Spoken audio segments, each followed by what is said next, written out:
নবী মোহাম্মদ 23 বছর। আমরা এই একটুখানি ইয়েটা পড়ি আসি, হ্যাঁ, হ্যাঁ। এখান থেকে প্রস্তাবনাটা আমরা একটুখানি পড়ব। প্রস্তাবনা: বিশ্ব ইতিহাসে ইসলাম একটি গুরুত্বপূর্ণ প্রভাবশালী ধর্ম। ইসলাম ধর্মের প্রতিষ্ঠাতা নবী মোহাম্মদ ইতিহাসের একজন অনন্য ব্যক্তিত্ব।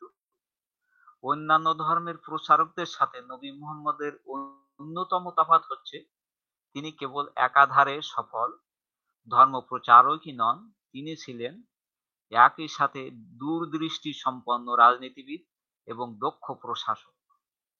দীর্ঘ 23 বছর ধরে বহু বাধা বিপত্তি উপেক্ষা করে প্রচন্ড পরিশ্রম, ত্যাগ আর লড়াই সংগ্রামের মধ্য দিয়ে তিনি কেবল বিশ্বের বুকে ইসলামের বিস্তারই ঘটাননি, একই সাথে একটি রাষ্ট্রের গোড়াপত্তন ঘটিয়েছেন। আরব জাতীয়তাবাদের পতাকা তলে বহু গোত্রে বিভক্ত মরুবাসী বেদুইনদের একত্রিত করেছেন। জীবদ্দশাতেই তিনি স্থির লক্ষ্যে পৌঁছাতে সক্ষম হয়েছেন। তার মৃত্যুর পর প্রায় প্রায় 1350 বছর পার হয়ে গেলেও, মানে পার হয়ে 1400 বছর পার হয়ে গেছে, এখন এ তো অনেক আগে লেখায় বইটা। আজ শুধু মরুবাসী আরবই নয়, বহু জাতির বহু জাতির লক্ষ কোটি অনারব মুসলমান এই পতাকা তলে সমাবেত। ফলে এদিক দিয়ে দেখলে নবী মোহাম্মদ অতুলনীয়, তিনি নিঃসন্দেহে সফল। আমরা আরেকটু পড়ি। ইসলামের ইতিহাস: নবী মুহাম্মদের জীবনী নিয়ে প্রতি বছরই বিশ্বের বিভিন্ন ভাষায় প্রচুর সংখ্যক বই প্রকাশিত হয়। এই বইগুলির বেশিরভাগই হয় স্তুতি ভিত্তিক, অলৌকিকতার ধূম্রজালে আবদ্ধ, আবার কোনোটা হয় অযথাই নিন্দা আর সমালোচনাকে ভিত্তি করে। কিন্তু ইসলামের ইতিহাস নিয়ে নির্মোহ বিশ্লেষণে খুবই কম সংখ্যক বই প্রকাশিত হয়েছে। এখানে দেখেন এই যে দুই ভাবে এই বইটা কিন্তু মানে এই ইসলামের ইতিহাস নিয়ে দুটি ভাবেই বই প্রকাশিত হয়েছে। একটা আছে স্তুতি ভিত্তিক, তার মানে এখানে মহিমা প্রকাশ করা হয়েছে, এর মতো ভালো ধর্ম আর নেই না, মানে নবীর মতো এরকম ক্যারেক্টার আর নেই, অথবা কি আরেকটা হয় কি মানে শুধুই নিন্দা বাসক, মানে নবীর মতো খারাপ কেউ নেই। কিন্তু নির্মোহ ভাবে কোনো বই কিন্তু খুব কম সংখ্যক বই প্রকাশিত হয়েছে, সেটা এখানে বলছি। এটা স্বীকার করতে হবে, ইসলাম আজও গুরুত্বপূর্ণ আলোচ্য। আপনারা জানেন কি কি কারণে ইসলাম আজও আলোচিত হয়। নবী মোহাম্মদের জীবনী আজও কোটি মানুষের চর্চার বিষয়। অনেকের কাছে এটিই একমাত্র ধ্যান, জ্ঞান। তো আপনারা যদি কেউ যুক্ত হতে চান অবশ্যই যুক্ত হবেন। যারা বাংলা পড়া, যারা যিনি খুব ভালো পড়তে পারেন তিনি একটু যুক্ত হবেন। হ্যাঁ, তাহলে একটু সুবিধা হবে। তো এরপরে আমরা যেটায় যাব, আমরা আরেকটু পড়ি। অন্য আরো সকল ধর্মের মতোই সুদূর অতীতকাল থেকে ইসলাম নিয়েও লৌকিক ভিত্তি ত্যাগ করে অলৌকিক গায়েবী সংস্কারে নিমজ্জিত প্রচুর মানুষ। লৌকিক ভিত্তি মানে হচ্ছে বাস্তব ভিত্তি, হ্যাঁ, সেটা ত্যাগ করি অলৌকিক, আমরা যেটাকে গায়েবী বলে থাকি, নিমজ্জিত প্রচুর মানুষ। তো এই ধর্ম নিয়ে যৌক্তিক বিশ্লেষণ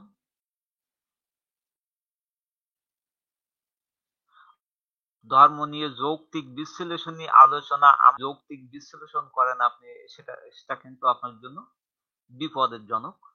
ভাববাদী, অধ্যাত্মবাদী বহু দৃষ্টিভঙ্গি থেকে ইসলাম আলোচিত হয়েছে। দেখেন দুটি ভাগে কিন্তু, ভাববাদী আর আধ্যাত্মিকবাদী, এবং অন্যভাবে হ্যাঁ বহু লেখনীতে, যেমন লালনের এটা হচ্ছে ভাববাদী বা আধ্যাত্মবাদী, কিন্তু সেটা কিন্তু আসলে প্রকৃত ইসলাম না। কিন্তু ইসলামের উত্থান, বিকাশ এবং নবী মোহাম্মদের অসাধ্য সাধন নিয়ে বস্তুবাদী দৃষ্টিভঙ্গির আলোকে ইসলামকে জানার ও বোঝার চেষ্টা দুর্লভ বটে। সে হিসেবে ইরানের প্রগতিশীল বুদ্ধিজীবী আলী দোস্তি রচিত নবী মোহাম্মদের 23 বছর গ্রন্থটি ঐতিহাসিক একটি গুরুত্বপূর্ণ দলিল। আলী দোস্তির মতে অলৌকিকতা কোনো ঐশী নির্দেশ নয়। আমরা যেটাকে অলৌকিকতা বলি, সেটা কিন্তু কোনো ঐশী বা ঈশ্বরের নির্দেশ নয়। অলৌকিকতা কেবল, এই দেখেন এখানে খুব সুন্দর একটা কথা, অলৌকিকতা কেবল দুর্বল চিত্তের জনগণের কাছে, দেখেন, অলৌকিকতা কেবল দুর্বল চিত্তের জনগণের কাছে ধোঁয়াশার জালে আবদ্ধ সংস্কার নয়, কিংবা নয় কোনো ধরনের বিভ্রম। অলৌকিকতা একটি অর্থবহ বিষয়। একজন ব্যক্তি, এই অলৌকিকতা কখন চলে আসে? একজন ব্যক্তি যখন তার দক্ষতা, কৌশল, বুদ্ধিমত্তা, দেখেন দক্ষতা, কৌশল, বুদ্ধিমত্তা আর পরিশ্রমের সমন্বয় ঘটিয়ে আপাত অসাধ্য সাধন করতে সক্ষম হন। আপাত অসাধ্য সাধন, তার মানে কি? যেটা দেখা যাচ্ছে এখন কেউ করতে পারছে না, সেটা যদি সেই ব্যক্তি যদি দক্ষতা, কৌশল আর বুদ্ধিমত্তা দিয়ে যদি সেই অসাধ্য সাধনটা করে দেয়, তখন আমরা এটাকে বলি না অলৌকিক কিছু করেছে, তখন সেই কাজকে অলৌকিক হিসেবে বিবেচনা করা হয়। নবী মোহাম্মদও সেই অর্থে অসাধ্য সাধন করেছেন। প্রায় একা একজন মানুষ অসাধারণ পর্যবেক্ষণ ক্ষমতা আর কৌশল অবলম্বন করে নিজ জাতির বিরুদ্ধে জীবন বাজি রেখে প্রচন্ড লড়াই করে নিজস্ব ধর্মমত প্রতিষ্ঠা করেছেন। অসংখ্য মানুষের পূর্বতন ধর্মমতের বিলোপ ঘটিয়েছেন। নবী মোহাম্মদের এই ইতিহাস সৃষ্টিকারী বিশাল কর্মযজ্ঞ কোনো অর্থেই অলৌকিকতার মহিমা থেকে খাটো নয়। আলী দস্তি তার বইয়ে ইসলাম এবং নবী মোহাম্মদের জীবন নিয়ে সকল রহস্যময় ও আলংকরিক মিথ্যে ভাষণের ঢালি সারিয়ে নির্মোহভাবে বস্তুবাদী ইতিহাস রচনা করেছেন, যার জন্য এই বইও ইতিহাসের ধ্রুপদী গ্রন্থের মর্যাদা লাভ করেছে। তো বাবু ভাই, আমরা এইখানে হ্যাঁ দেখলাম যে এই বইটা কেন ধ্রুপদী গ্রন্থের মর্যাদা লাভ করেছে। হুম, ধ্রুপদী বই বুঝেন তো, ক্লাসিক্যাল যে ইয়েটা। তো হ্যাঁ হ্যাঁ তাহলে এই বইটার কিন্তু একটা গুরুত্ব আছে। হ্যাঁ, এখন এই যে আলী হ্যাঁ হ্যাঁ দস্তির জন্ম কিন্তু 1896 সালে পারস্য উপসাগরের উত্তরে অবস্থিত বুশিহার রাজ্যের দাস্তেস্তান জেলার একটি গ্রাম। তার পিতার নাম শেখ আব্দুল হোসেন দাস্তে তানি। লেখাপড়ার হাতে খড়ি স্থানীয় মাদ্রাসায়। আপনারা যদি বলেন যে এই যে অন্য জায়গায় পড়াশোনা করে যখন মাদ্রাসায় পড়েছে, পরে উচ্চশিক্ষার জন্য তরুণ বয়সে আলী দস্তি উসমানীয় শাসনাধীন ইরাকের কারবালা শহরে আসেন। হ্যাঁ,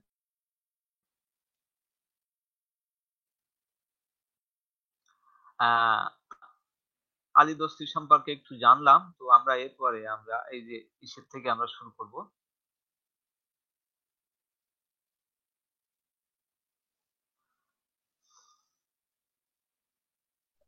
হ্যাঁ, এখানে আমি একটু আমরা বলবো কি, প্রথম অধ্যায় থেকে শুরু করবো। হ্যাঁ বলেন। এখানে যে আলী দোস্তি বইটা যিনি লিখছেন উনি বলছেন, সে কথাটা সত্য বলছেন যে মানুষ অলৌকিকতায় কখন অলৌকিকতায় কখন কখন বিশ্বাস করে, যখন মানুষের বিজ্ঞান ছিল না, মানুষের কোনো বাস্তবিক জ্ঞান ছিল না, যে কতগুলা যে আকস্মিক ঘটনা হচ্ছে পৃথিবীতে, যেমন ঘূর্ণিঝড়, তারপরে এই আহ, বড় বড় আগ্নেয়গিরি, বড় বড় ভূমিকম্প, বড় বড় যেগুলা দুর্যোগ পৃথিবীতে আসছে, পৃথিবীতে আসার পরে মানুষ সেখান থেকে বাঁচার কোনো মানে বুদ্ধি ছিল না তখন, বিজ্ঞান ছিল না, ডাক্তার ছিল না, চিকিৎসা ছিল না, মানুষের আহ, কতগুলা জ্ঞান মানে যদি বলতে চাই মানুষের সামাজিক ভাবে কোনো মানে বাস্তবিক ক্ষেত্রে জ্ঞানই ছিল না। তখন ধর্ম প্রচার করা বা একটা অলৌকিকতার গল্প কাহিনী শোনানো, মানুষকে নিজের ইসে গ্রুপে আনা, সেটা একটা সহজ ছিল। এইভাবেই যে অলৌকিকতা, যখন মানুষের জ্ঞান কম ছিল তখন অলৌকিকতা মানুষ বিশ্বাস করছে, আর যে কোনো ধর্মই প্রচার করা সুবিধা ছিল, সেই সুবিধার সুযোগ গ্রহণ করেই হযরত মুহাম্মদ উনার ইসলাম প্রচার করছে, আর মানুষকে উনি উনার ধর্মতে দীক্ষিত করার সুযোগ পেয়েছেন। এই কিতাবেতে সেটাই উনি বুঝাইতে চাইছে। তাই আপনি এই প্রথম অধ্যায়তে যান, পড়েন সগা ভাই। ঠিক আছে, তাহলে আমরা পড়া শুরু করি। প্রথম অধ্যায়, নবী মোহাম্মদ জন্ম পরিচিতি। পথ খুঁজি আমি, কিন্তু কাবা মসজিদের পথে নয়। জানি ওই কাবায় আছে একদল পৌত্তলিক, আর এর মসজিদে একদল পূজারী। জালালউদ্দিন রুমির বিখ্যাত করা উক্তি। তো আমরা জানি মক্কায় 570 খ্রিস্টাব্দে আমিনা বিনতে ওহাব এক শিশুর জন্ম দেন। শিশুর চোখ খোলার আগে তার পিতা আব্দুল্লাহ মারা যান, আর শিশুর বয়স যখন 5 বছর তখন তার মা আমিনা মারা যান। এরপর শিশুটির দেখাশোনার ভার বর্তায় তার প্রভাবশালী ও উদার পিতামহ আব্দুল মুত্তালেবের উপর। কয়েক বছর পর শিশুর পিতামহও মারা যান, মানে আব্দুল মুতালেব মারা যান কয়েক বছর পর। ওই শিশুর অনেক বিত্তবান চাচা থাকা সত্ত্বেও লালন পালনের দায়িত্ব নেন তার সবচেয়ে দরিদ্র চাচা আবু তালিব। আপনারা এই যে নামগুলো একটু মনে রাখবেন। দরিদ্র অথচ সাহসী আবু তালিবের যত্নে লালিত এই শিশু পরে বিকশিত হন বিশ্বের সবচাইতে গুরুত্বপূর্ণ এবং একজন অনন্য সাধারণ মহাপুরুষ। সম্ভবত ইতিহাসে এই লব্ধ প্রতিষ্ঠিত মহামানবের দৃষ্টান্ত আর কখনো দেখা যায়নি বা যাবেও না। আপনারা জানেন যে কতটা প্রভাব আমরা দেখতে পাচ্ছি এখন আজও। এই অসাধারণ ব্যক্তির জীবন নিয়ে সহস্র পুস্তক রচিত হয়েছে, বিশেষত তার জীবনের শেষ 23 বছরের ঘটনা প্রবাহ। তার মানে নবুয়তি প্রাপ্তির যে পরে যে 23 বছর, এটা এবং সমস্ত কিছু যা তিনি বলেছেন এবং করেছেন তা নিয়ে প্রচুর লেখা হয়েছে। বিদগ্ধজন এবং গবেষকরা এই মহাপুরুষের জীবনের উপর যত কাজ করেছেন তার কোনো ঐতিহাসিক ব্যক্তির উপর হয়নি। এতৎসত্ত্বেও আজ পর্যন্ত তার উপর যুক্তিসিদ্ধ বস্তুনিষ্ঠ কোনো পুস্তক, যার মধ্যে কোনো অতিরঞ্জিত উগ্র যুক্তিহীন এবং কাল্পনিক ব্যাপার নেই, এরকম বই বোধহয় রচিত হয়নি। দেখা যায় যে মুসলিম এবং অন্যান্যরা যারা মুহাম্মদের জীবন নিয়ে ব্যগ্র, তারা ঐতিহাসিক সত্য অগ্রাহ্য করেন। তারা সর্বদা মুহাম্মদকে এক কাল্পনিক অতিমানব বা কাপড়ে ঢাকা দ্বিতীয় ঈশ্বর হিসেবে পরিচিতি করতে সচেষ্ট। এটা করতে গিয়ে তারা মানুষ মুহাম্মদকে বারে বারে উপেক্ষা করে গেছে। মানুষ মুহাম্মদকে কিন্তু জানতে হবে, ঈশ্বরকে মানে আল্লাহকে জানতে হলে, মানে কোরআন জানতে হলে কিন্তু মানুষ মুহাম্মদকে জানতে হবে। তা না জানতে পারলে কিন্তু যে কোরআন কিভাবে উৎপত্তি হয়েছে এটা আপনি বুঝতে পারবেন না। আচ্ছা, এর ফলে তারা প্রকৃতিতে কার্যকারণের যে অমোঘ নিয়ম বিদ্যমান তা এড়িয়ে গেছে। তাই তাদের বর্ণনায় শুধু দেখা যায় কাল্পনিক এবং অলৌকিক ঘটনার উল্লেখ। মুহাম্মদের জীবনের প্রথম 40 বছর অর্থাৎ 610 খ্রিস্টাব্দ পর্যন্ত তেমন কিছু জানা যায় না। মানে বাল্যকাল থেকে এই যে নবুয়তি পাওয়ার আগ পর্যন্ত কিন্তু কিছু জানা যায় না। নবীর জীবনীতে অথবা লোক প্রবাদেও এই সময়ের কোনো উল্লেখযোগ্য ঘটনা প্রকাশিত হয়নি। কিন্তু হঠাৎ করে তৃতীয় হিজরি বা নবম শতাব্দীতে বিশিষ্ট ঐতিহাসিক এবং কোরআনের তাফসির কারক আবু জাফর মোহাম্মদ ইবনে জরির আল তারাবি, এই দেখেন আবু জাফর মোহাম্মদ ইবনে জরির আল তারাবি, এই আল তারাবি, হ্যাঁ, সূরা বাকারার 23 নম্বর আয়াতের উপর মন্তব্য করতে গিয়ে মুহাম্মদের জন্ম নিয়ে এক ভিত্তিহীন দাবি করেন। এ থেকে বোঝা যায় সেই সময় সাধারণ মানুষ নবীর জীবন কাহিনী নিয়ে প্রচুর কাল্পনিক বক্তব্যে বিশ্বাস করত। নবীর জীবন কাহিনী নিয়ে মানুষের কিন্তু বিভিন্ন কাল্পনিক বক্তব্য আছে। এমনকি কাল্পনিক লোককথার প্রভাব থেকে তাবারির মতো ঐতিহাসিকও মুক্ত ছিলেন না। হ্যাঁ, এই যে তাবারিও কিন্তু এই যে কাল্পনিক লোককথায় কিন্তু তিনিও বিশ্বাস করেছিলেন। সূরা বাকারায় ওই আয়াতে বলা হয়েছে, আমি আমার দাসের প্রতি যা অবতীর্ণ করেছি তাতে তোমাদের কোনো সন্দেহ থাকলে তোমরা তার মতো কোনো সূরা আনো, আর তোমরা যদি সত্য বলো আল্লাহ ছাড়া তোমাদের সব সাক্ষী দাও। তাবারি সূরা বাকারা 2 নম্বর সূরা 23 নম্বর আয়াত। তাবারি এই আয়াতের তাফসীর করতে গিয়ে নিজস্ব মন্তব্য যোগ করেছে। নবুয়ত প্রাপ্তির পূর্বে মক্কায় একবার লোকমুখে কথা উঠল যে আল্লাহ মুহাম্মদ নামে এক ব্যক্তিকে তার প্রেরিত পুরুষ রসুল হিসেবে পাঠাবেন এবং পূর্ব পশ্চিমে যা কিছু আছে তার সবই ওই ব্যক্তির আয়ত্তে আসবে। এই যে যে আমরা যে ওই যে কাল্পনিক কাহিনীটা শুনি, আল্লাহ মুহাম্মদ নামে একজন ব্যক্তিকে পাঠাবেন, হ্যাঁ, এই যে আমরা এরকম যে কাল্পনিক কাহিনীটা শুনে আসছি। সে সময় মক্কা 40 জন নারী গর্ভবতী ছিল। আচ্ছা, ওই তো মক্কাটা খুব ধারের কাছে ছিল যে হিসাব করাটা, মক্কা 40 জন নারী গর্ভবতী ছিল। গর্ভবতী প্রত্যেক মাতা চাচ্ছিলেন তার শিশু সেই প্রেরিত পুরুষ হোক। এ কিন্তু সেই কাল্পনিক কাহিনী। তাই শিশুর জন্মের সাথে সাথে প্রত্যেক মাতা তার পুত্রের নাম মুহাম্মদ রাখলেন। হ্যাঁ, ওই যে কাল্পনিক কাহিনী কিন্তু প্রত্যেকেই। উপরের উক্তি যে বাস্তবতা বর্জিত তা বলা নিষ্প্রয়োজন। সে সময় মক্কায় কেউ এই ধরনের গুজব শুনেনি, অথবা কেউ মুহাম্মদ নামে আল্লাহর প্রেরিত পুরুষ সম্বন্ধে অবহিত ছিল না। তো মুহাম্মদের অভিভাবক আবু তালিব এ ব্যাপারে কিছু না জেনেই অথবা কিছু না শুনেই এবং ইসলামে দীক্ষিত না হয়েই মারা যান। এই দেখেন, এই যে আবু তালিব, মুহাম্মদের অভিভাবক আবু তালিব কিন্তু এই ব্যাপারে কিছু জানতেন না। এ না জেনে এবং না শুনে ইসলামে দীক্ষিত না হয়েই মারা যান। তিনি কিন্তু ইসলাম ধর্ম গ্রহণ করেননি আবু তালিব। হ্যাঁ, নবুয়তের স্বীকৃতি পাবার পূর্বে মুহাম্মদ কোনোদিনও ভাবতে পারেননি যে তিনি নবী হতে যাচ্ছেন। মুহাম্মদ নিজেও কিন্তু কখনো ভাবেননি তিনি নবী হতে যাচ্ছেন। এরপর প্রমাণ পাওয়া যায় সূরা ইউনূসের 16 নম্বর আয়াতে, বলো, আল্লাহর তেমন ইচ্ছা থাকলে আমি তোমাদের কাছে একটি করতাম না, আর তিনি তোমাদেরকে এ বিষয়ে জানাতেন না। আমি তো এর আগে তোমাদের মধ্যে দীর্ঘকাল কাটিয়ে দিলাম, তবু কি তোমরা বুঝবে না? 10 নম্বর সূরা 16 নম্বর আয়াত।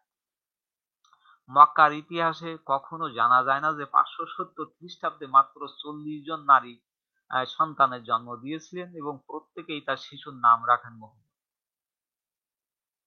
এটা কি বিশ্বাসযোগ্য যে সে সময় মুহাম্মদ তার সমবয়সী ও একই নামধারী 40 জন খেলার সাথী পেয়েছিলেন? তাহলে যদি এইটা যদি বিশ্বাসযোগ্য হয়, তাহলে মুহাম্মদের কি এই যে 40 জন খেলার সাথে ছিল? এই যে প্রশ্নটা কিন্তু এখানে চলে আসে। ঐতিহাসিক ওয়াকেদি নবীর জন্ম সম্পর্কে তারাবি থেকে ভিন্ন তথ্য দিয়েছেন, তাবারি থেকে। ওয়াকেদি লিখেছেন, মাতৃগর্ভ থেকে বের হয়েই মুহাম্মদ উচ্চারণ করেন আল্লাহ সবার ঊর্ধ্বে। দেখেন, মাতৃগর্ভ থেকে বের হয়েই মুহাম্মদ উচ্চারণ করেন, হ্যাঁ, আল্লাহ সবার ঊর্ধ্বে। 1 মাস বয়সে মুহাম্মদ হামাগুড়ি দিতে থাকে, নাকি সম্ভব? বৈজ্ঞানিক ভাবে আপনারা একটু বিচার বিশ্লেষণ করে দেখবেন।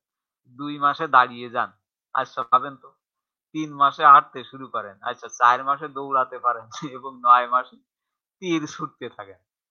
তাইলে আপনারা বুঝেন একটু ঘটনা। হ্যাঁ, উল্লেখ্য, মির্জা জানি কাসানি, যার মৃত্যু হয়েছে 1268 হিজরি বা 1852 খ্রিস্টাব্দে, তার নাকাত আল কাত বই ও বাহাই মতাদর্শের প্রতিষ্ঠাতা সাইয়েদ আলী মোহাম্মদ সিরাজি সম্পর্কে একই ধরনের বক্তব্য লিখেছে। যদিও বাহাই সম্প্রদায় পরে এই ধরনের প্রচারণাকে চাপা দেওয়ার প্রয়াস চালায়। মির্জা কাসানির বক্তব্য অনুযায়ী সাইয়েদ আলী জন্মের সাথে সাথে নাকি উচ্চারণ করেছিলেন, হ্যাঁ, জন্মের সাথে সাথেই নাকি উচ্চারণ করে আল্লাহই একমাত্র সার্বভৌম ক্ষমতা অধিকারী। যা হোক, ও আকাইদি যেমনটা বলেছেন, মক্কায় এ ধরনের অলৌকিক কিছু হয়ে থাকলে তখনকার পৌত্তলিক মক্কাবাসীরা নিশ্চয়ই জানতেন এবং মুহাম্মাদের কাছে শুরুতেই মাথা নত করতেন। তো এইখানে দেখেন, ইনি যে যুক্তি দিচ্ছেন, যদি এই কথাটা, উপরের কথাটা যদি সত্য হতো, তাহলে কি ওরা ওই যে মোহাম্মদ জন্মগ্রহণ করাবো, ওই যে 1 মাসে হাঁটতে শেখা, এই 1 মাসে কথা বলতে শেখা, 2 মাসে হামাগুড়ি দিতে শেখা, 3 মাসে 4 মাসে দৌড়াতে শেখা, 9 মাসে তীর ছুটতে শেখা, এইগুলো যদি কোনো শিশু যদি করতে পারে, তাহলে কি আগেই ওই যে এত বাধা বিপত্তি, এগুলো কি আর নবীরে সহ্য করতে হতো না? সহ্য করতে হতো না, মানুষ খুব সহজেই আহ তাকে নবী হিসেবে মেনে নিত। বাবু ভাই আচ্ছা, আছেন? আ- হ্যাঁ, আমি একটু যুক্ত করব। হ্যাঁ, করেন। এখানে যেটা বললো যে 1 মাসে উনি জন্ম হইয়াই উনি আল্লাহর নাম নিছে। এই দেখেন, এই যে অলৌকিক কথা কিভাবে লেখে মানুষকে, যারা মানুষ বিজ্ঞান জানে না, পড়াশোনা করে না, জ্ঞান রাখে না, এই মূর্খ লোকদেরকে অলৌকিক কথাই তারা খুব শান্তি পায়। যেমন বলে না, ইসলাম আমার শান্তির ধর্ম, এই কথাগুলাই উনার শান্তি পায়। কারণ উনি বাস্তবিক ক্ষেত্রে উনি পার্গত না, উনি অলৌকিক কথায়, অন্ধবিশ্বাসে উনি সুখী। এই জন্য এই সুখের বাণী শুনাইলে মানুষ সুখী হয়, মানুষ সেদিকে ধাবিত হয়, মানুষ আনন্দিত হয়, সেটাকে মেনে নেয়, মানে সেটা সেটা খায়। সেইভাবে এইখানে খিলাইছে যে যেটা 1 মাস 2 মাস 3 মাস বললেন, আমি বলি যে মক্কাতে এইসব ঘটনা যদি হইতো, তাহলে নবী মুহাম্মদের এত বাধা বিঘিনি, এত কষ্ট, উনার 10 বছর না 12 বছর মক্কায় কিছুই করতে পারে নাই, এগুলা যদি হইতো তাহলে প্রশ্নই আসতো না।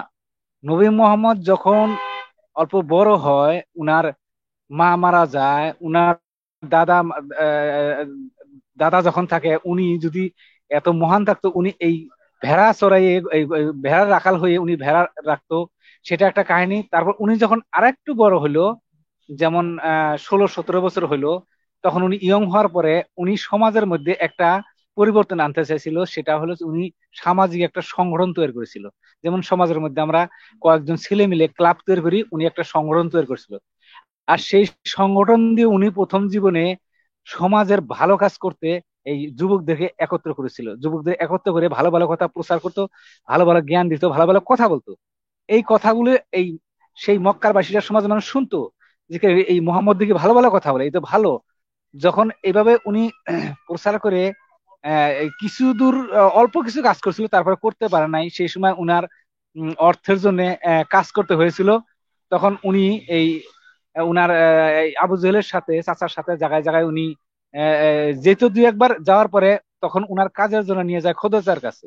তখন খোদজা দেখে যে এই ছেলেটা তো সেই ছেলেটা যেটা একটা যুব সংঘ গঠন করেছে, আর ভালো ভালো কথা বলে, সত্যবাদী কথা বলে, ইমানদারি কথা বলে, এটা কথা সত্য, ইমানদারি কথা বলছে, তখন ভালো ভালো কথা বলছে, ন্যায় প্রাণ ছিল। তখন উনাকে কাজে রাখে। কাজে রাখার পরে ওখানে কাজ করেই এই যে খোদজার সাথে বিয়া হয়। উনার এই নবুত্ব পাওয়ার অলৌকিক হওয়ার আগে এটা ছিল তার জীবনের একটা ছোট্ট সাধারণ ঘটনা, যেটা সাধারণ মানুষ থাকে। কিন্তু এগুলা যেগুলা যে আপনি পড়লেন কিতাবে, যে 1 মাসে হাঁটছে, 2 মাসে হামাগুড়ি, যে 3 মাসে দৌড়াইছে, এগুলা সব অলৌকিক। কিন্তু আমি যেটা বললাম সেইটুকুই বাস্তবিক। তারপরে উনি খাদিজার সাথে 15 বছর থাকে। থাকার পরে 40 বছরে কি হইলো জানি না, উনার নবুয়ত আরম্ভ হইলো। আজকে সরকার ভাই বলেন তারপরে।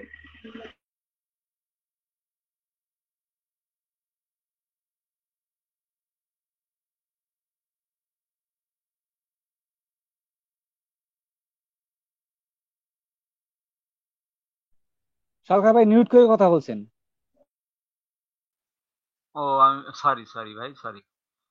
আপনি কি দেখতে পাচ্ছেন ঐতিহাসিক নবী জম্বর তাবারি থেকে ভিন্ন তথ্য দিয়েছেন। ওয়াকাদির মাতৃগর্ভ থেকে বের হয়ে মোহাম্মদ উচ্চারণ করেন আল্লাহ সবার। 1 মাস বয়সে মোহাম্মদ আমাগুড়ি দিতে থাকেন। এই হুশিয়ার, সাবধান ভাই, আমার একটু ভুল হয়ে গেছে, আমি সরি। 1 মাস বয়সে মোহাম্মদ আমাগুড়ি দিতে থাকেন। 2 মাসে দাঁড়িয়ে যান।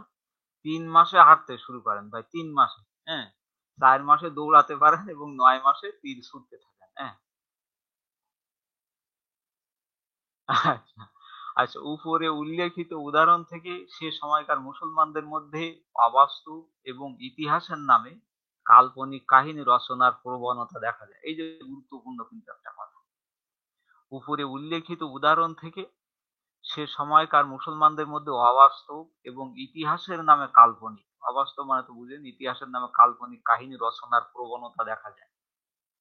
আবার অনেক পাশ্চাত্য খ্রিস্টান লেখক কোনো যুক্তিপূর্ণ আলোচনা ছাড়াই মুহাম্মদকে মিথ্যাবাদী, ভণ্ড, যোদ্ধা, ক্ষমতালোভী এবং লম্পট বলে প্রচার করে থাকে। আদতে এই দুই দলের কেউই হযরত মুহাম্মদ সম্পর্কে নিরপেক্ষভাবে বাস্তব এবং প্রকৃত তথ্যে তুলে ধরেননি। এর কারণ হতে পারে ভাবাদর্শের প্রতি গভীর আসক্তি, রাজনৈতিক, ধর্মীয় অথবা গোত্রীয় হোক, সে পুরুষ অথবা নারী হোক, অন্ধ ভাবাদর্শে বিভোর একজন ব্যক্তি তার পরিষ্কার বিশ্লেষণী চিন্তা করতে অক্ষম। ভালো মন্দ সম্পর্কে তার পূর্বধারণা তাকে আচ্ছন্ন করে রাখে। আপনি যদি পূর্বধারণা থেকে কোনো কিছু বিচার করেন, তাহলে কিন্তু আপনি নিরপেক্ষ বিচার বিশ্লেষণ করতে পারবেন না। হৃদয়ে প্রথিত ব্যক্তি প্রেম কিংবা ব্যক্তি ঘৃণা এবং উগ্র মৌলবাদী চিন্তা ও সংস্কার তাকে ঘিরে রাখে সবসময়। এই কারণেই কিন্তু আমরা এই যে ধর্ম থেকে বের হতে পারি না। এই যে ব্যক্তি প্রেম, হ্যাঁ, উগ্র মৌলবাদী চিন্তা এবং সংস্কার, এর ফলাফল হয় কোনো ব্যক্তি সম্পর্কে তিনি কুয়াশাচ্ছন্ন এবং অবাস্তব কল্পনায় বিভোর থাকেন। নিঃসন্দেহে হযরত মুহাম্মদ একজন বিশিষ্ট ব্যক্তি ছিলেন।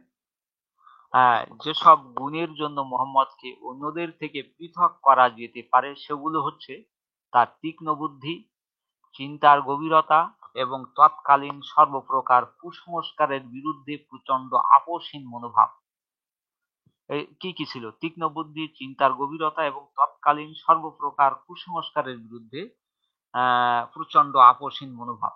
তার সবচেয়ে বড় বৈশিষ্ট্য ছিল অসাধারণ ইচ্ছা শক্তি এবং কর্মশক্তি, যা তিনি একাই পাপ কার্যের বিরুদ্ধে লড়ে গেছেন। প্রতারণা এবং অনৈতিক অনৈতিকতার বিরুদ্ধে তিনি সবাইকে সাবধান করে দিয়েছেন। অন্যায়, অসত্য, স্বার্থপরায়ণতাকে তিনি প্রবলভাবে তিরস্কার করেছেন। বঞ্চিত, নিপীড়িত এবং হতদরিদ্রদের পাশে তিনি দাঁড়িয়েছেন আজীবন। স্বদেশবাসীকে একমাত্র আল্লাহ ছাড়া অন্য কোনো মূর্তি পূজার জন্য ভর্ৎসনা করেছেন। স্বাভাবিকভাবে মক্কাবাসী, যারা তখন সম্মানিত এবং ক্ষমতাশালী ছিল, তারা নবীর কথায় কর্ণপাত করেননি। নবীর আহ্বানে সাড়া দেওয়ার অর্থ ছিল তাদের শত বছরের লালিত সামাজিক রীতিনীতি, প্রথা এবং ধর্মবিশ্বাস পরিহার করা। উত্তরাধিকার সূত্রে প্রাপ্ত ধর্মীয় বিশ্বাস তাদের কাছেও ছিল একমাত্র সত্য। আমরা যেরকম উত্তরাধিকার সূত্রে প্রাপ্ত যে ধর্মবিশ্বাস, এটাই আমরা সত্য মনে করি, তখনকার পৌত্তলিকরাও কিন্তু তাই মনে করতো। আমাদের সাথে তাদের কিন্তু কোনো ডিফারেন্স নেই এই ক্ষেত্রে। এবং এই বিশ্বাসের বাইরে ভিন্ন কিছু তারা চিন্তা করতে পারতেন না। আমরা যেরকম চিন্তা করতে পারি না, তারাও সেরকম। তবে মক্কার প্রভাবশালী ব্যক্তিদের কাছে সবচেয়ে যে বিষয়টি অসন্তুষ্টির কারণ ছিল, তা হলো মুহাম্মদ তার শতাধিক বছরের সনাতন সামাজিক কাঠামো ভেঙে দিতে চাচ্ছিলেন। এই দেখেন যে অসন্তুষ্ট তারা কি কারণে ছিল। তারা শতাধিক বছর ধরে যে সামাজিক প্রথা তারা পালন করছিল, সেটা ভেঙে দিতে চাচ্ছিলেন। আচ্ছা, অথচ মুহাম্মদের সামাজিক পদমর্যাদা ছিল তাদের চেয়ে নিচু। হ্যাঁ, এই যে মুহাম্মদের পদমর্যাদা ছিল তাদের চাইতে, সামাজিক সামাজিক পদমর্যাদা ছিল কিন্তু তাদের চাইতে নিচু। মুহাম্মদ কুরাইশ গোত্রের হলেও তার সামাজিক পদমর্যাদা তাদের পর্যায়ে ছিল না। এর কারণ হচ্ছে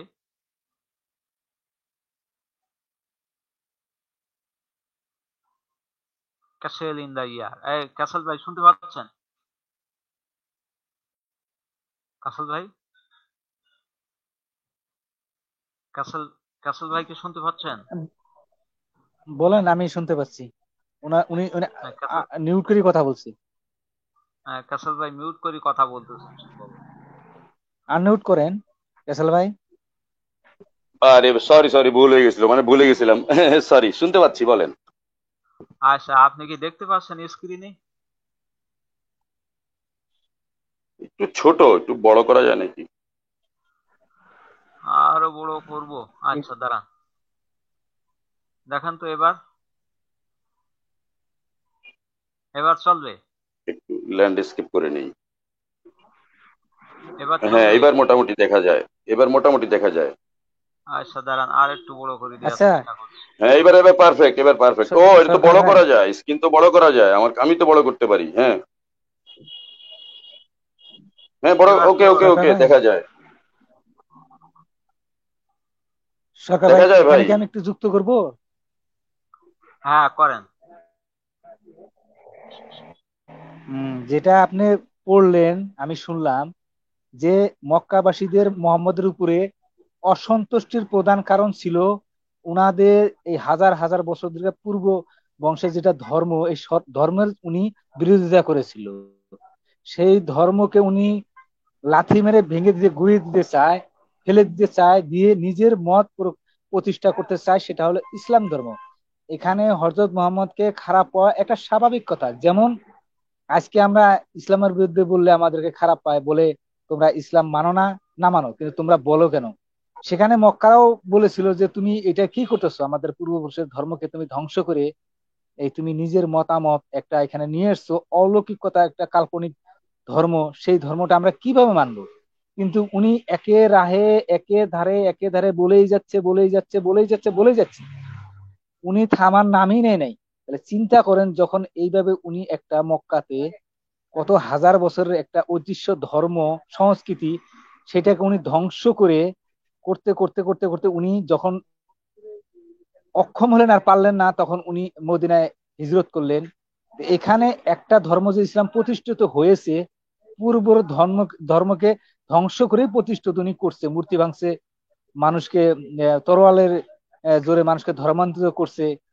কিন্তু সেই এই অনুরূপ কামটা যদি আমরা করি, সেইটাই যে না, এটা হযরত মুহাম্মদের ভুল হয়েছিল, হ্যাঁ, এটা আমরা সেটা মানবো না, আর এটা একটা অলৌকিকতার ধর্ম, এখানে সব কাল্পনিক কথা, একটাও বাস্তবিক কথা নাই, এখানে সমাজতান্ত্রিক কোনো কথা নাই, রাষ্ট্রতান্ত্রিক কোনো কথা নাই, সব মানে মানুষের হিংসাত্মক কথা এখানে আছে, সেটা আমরা বললে আমরা খারাপ। এখানে স্পষ্ট বললো যে উনার বাপদাদা যে ধর্ম ছিল সেই ধর্মকে উনি সুদীর্ঘ 12 বছর না 13 বছর উনি এইভাবে প্রতিবাদ করে গেছে নিজের জায়গায়, নিজের জন্মভূমিতে।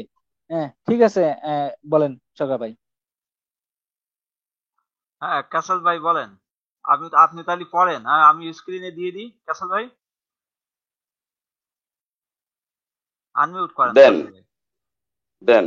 আচ্ছা, এই যে তবে মক্কার প্রভাবশালী ব্যক্তিদের কাছে সবচেয়ে যে বিষয়টি তবে মক্কার অসন্তুষ্টির কারণ। প্রভাবশালী ব্যক্তিদের কাছে সবচেয়ে যে বিষয়টি অসন্তুষ্টির কারণ ছিল তা হলো মোহাম্মদ তাদের শতাধিক বছরের সনাতন সামাজিক কাঠামো ভেঙে দিতে চাচ্ছিলেন। অথচ মোহাম্মদের সামাজিক পদমর্যাদা ছিল তাদের চেয়ে নিচুতে। মোহাম্মদ কুরাইশ গোত্রের হলেও তার সামাজিক পদমর্যাদা তাদের পর্যায়ে ছিল না। এর কারণ হচ্ছে ছোটবেলা থেকেই মোহাম্মদ ছিলেন এতিম এবং লালিত পালিত হয়েছেন তার এক চাচার অনুগ্রহে। মোহাম্মদের শৈশব কেটেছে চাচা এবং প্রতিবেশীদের উটের রাখাল হিসাবে। জীবিকার তাগিদে অল্প বয়সে খাদিজা নামের এক বিত্তবান মহিলার কর্মচারী হিসেবে যোগ দেন তিনি। তখন মোহাম্মদের কিছুটা সামাজিক মর্যাদা বৃদ্ধি পায়। তথাপি মোহাম্মদ আবার বড় করে দিয়েছেন। আচ্ছা, তথাপি মোহাম্মদ কুরাইশ নেতাদের কাছে একজন সাধারণ ব্যক্তি হিসেবেই আহ নড়ে গেলে আচ্ছা ব্যক্তি হিসেবেই পরিচিত। এবার পারফেক্ট, এবার পারফেক্ট ভাই।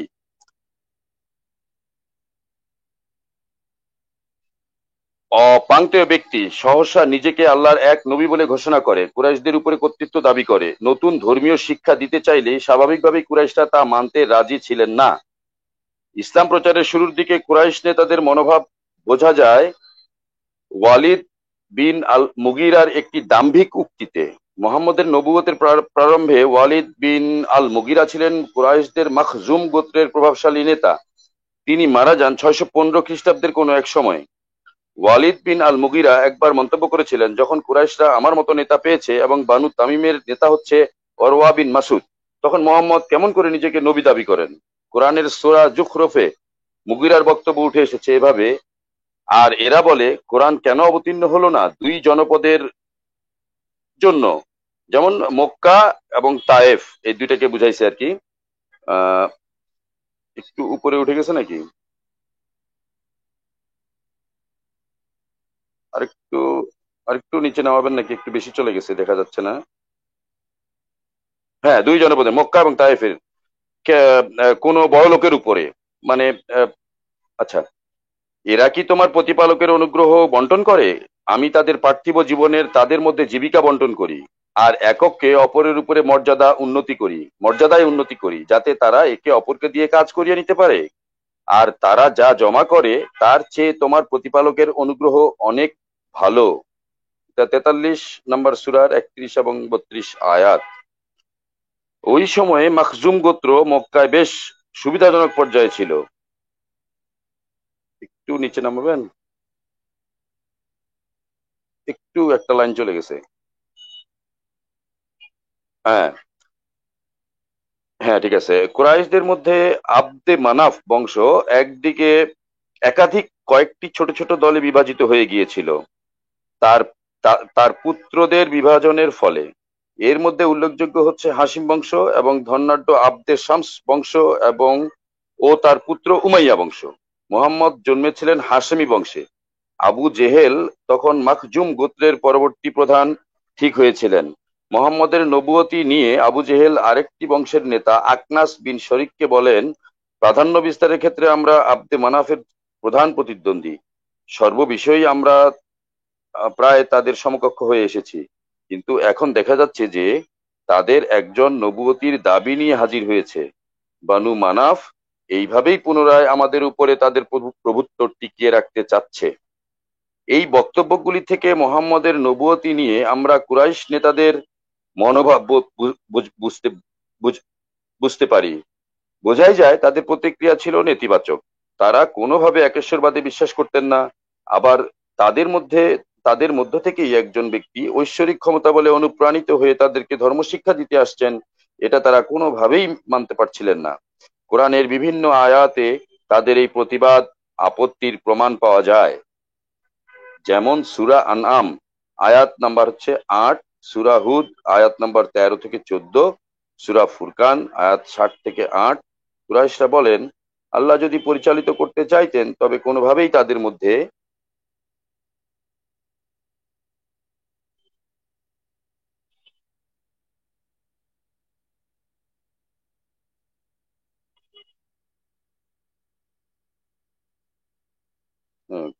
তাদের মধ্য থেকে একজন ব্যক্তিকে নিয়োগ করতেন না, তিনি কোনো ফিরিস্তা বা দেবদূত পাঠিয়ে দিতেন। তাদের এই বক্তব্যের উত্তরে মোহাম্মদ কোরআনের আয়াত নিয়ে আসলেন, বলো, ফেরেশতারা যদি নিশ্চিন্ত হয়ে পৃথিবীতে ঘোরাফেরা করতে পারতো তবে আমি আকাশ থেকে এই ফেরেশতাকেই ওদের কাছে রসুল করে পাঠাতাম। আসল কথা হচ্ছে, মক্কার নেতারা মোহাম্মদের ভিন্ন ধরনের চিন্তাভাবনা এবং ভাবধারা প্রসঙ্গে কোনো আলোচনা করতে চাইলেন না। তারা আগ্রহী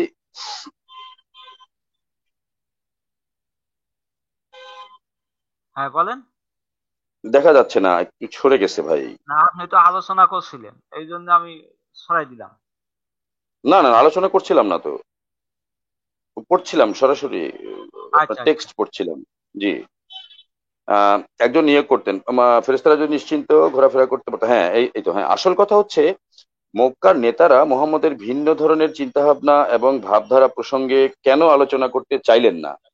তারা আগ্রহী হয়ে মোহাম্মদের কোনো কথা শুনতে রাজি ছিলেন না। মোহাম্মদের চিন্তা ভাবনায় তাদের সমাজের উন্নতি হতে পারে এই মনোভাব তাদের মধ্যে কখনো ছিল না। তারা যুক্তি এবং সুসঙ্গতভাবে মোহাম্মদের মতামতের সত্যতা যাচাইয়ে মোটেও আগ্রহী ছিলেন না।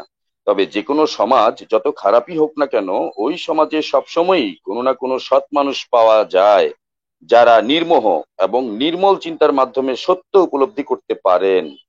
সেই সত্য যে কেউ বলুক না কেন।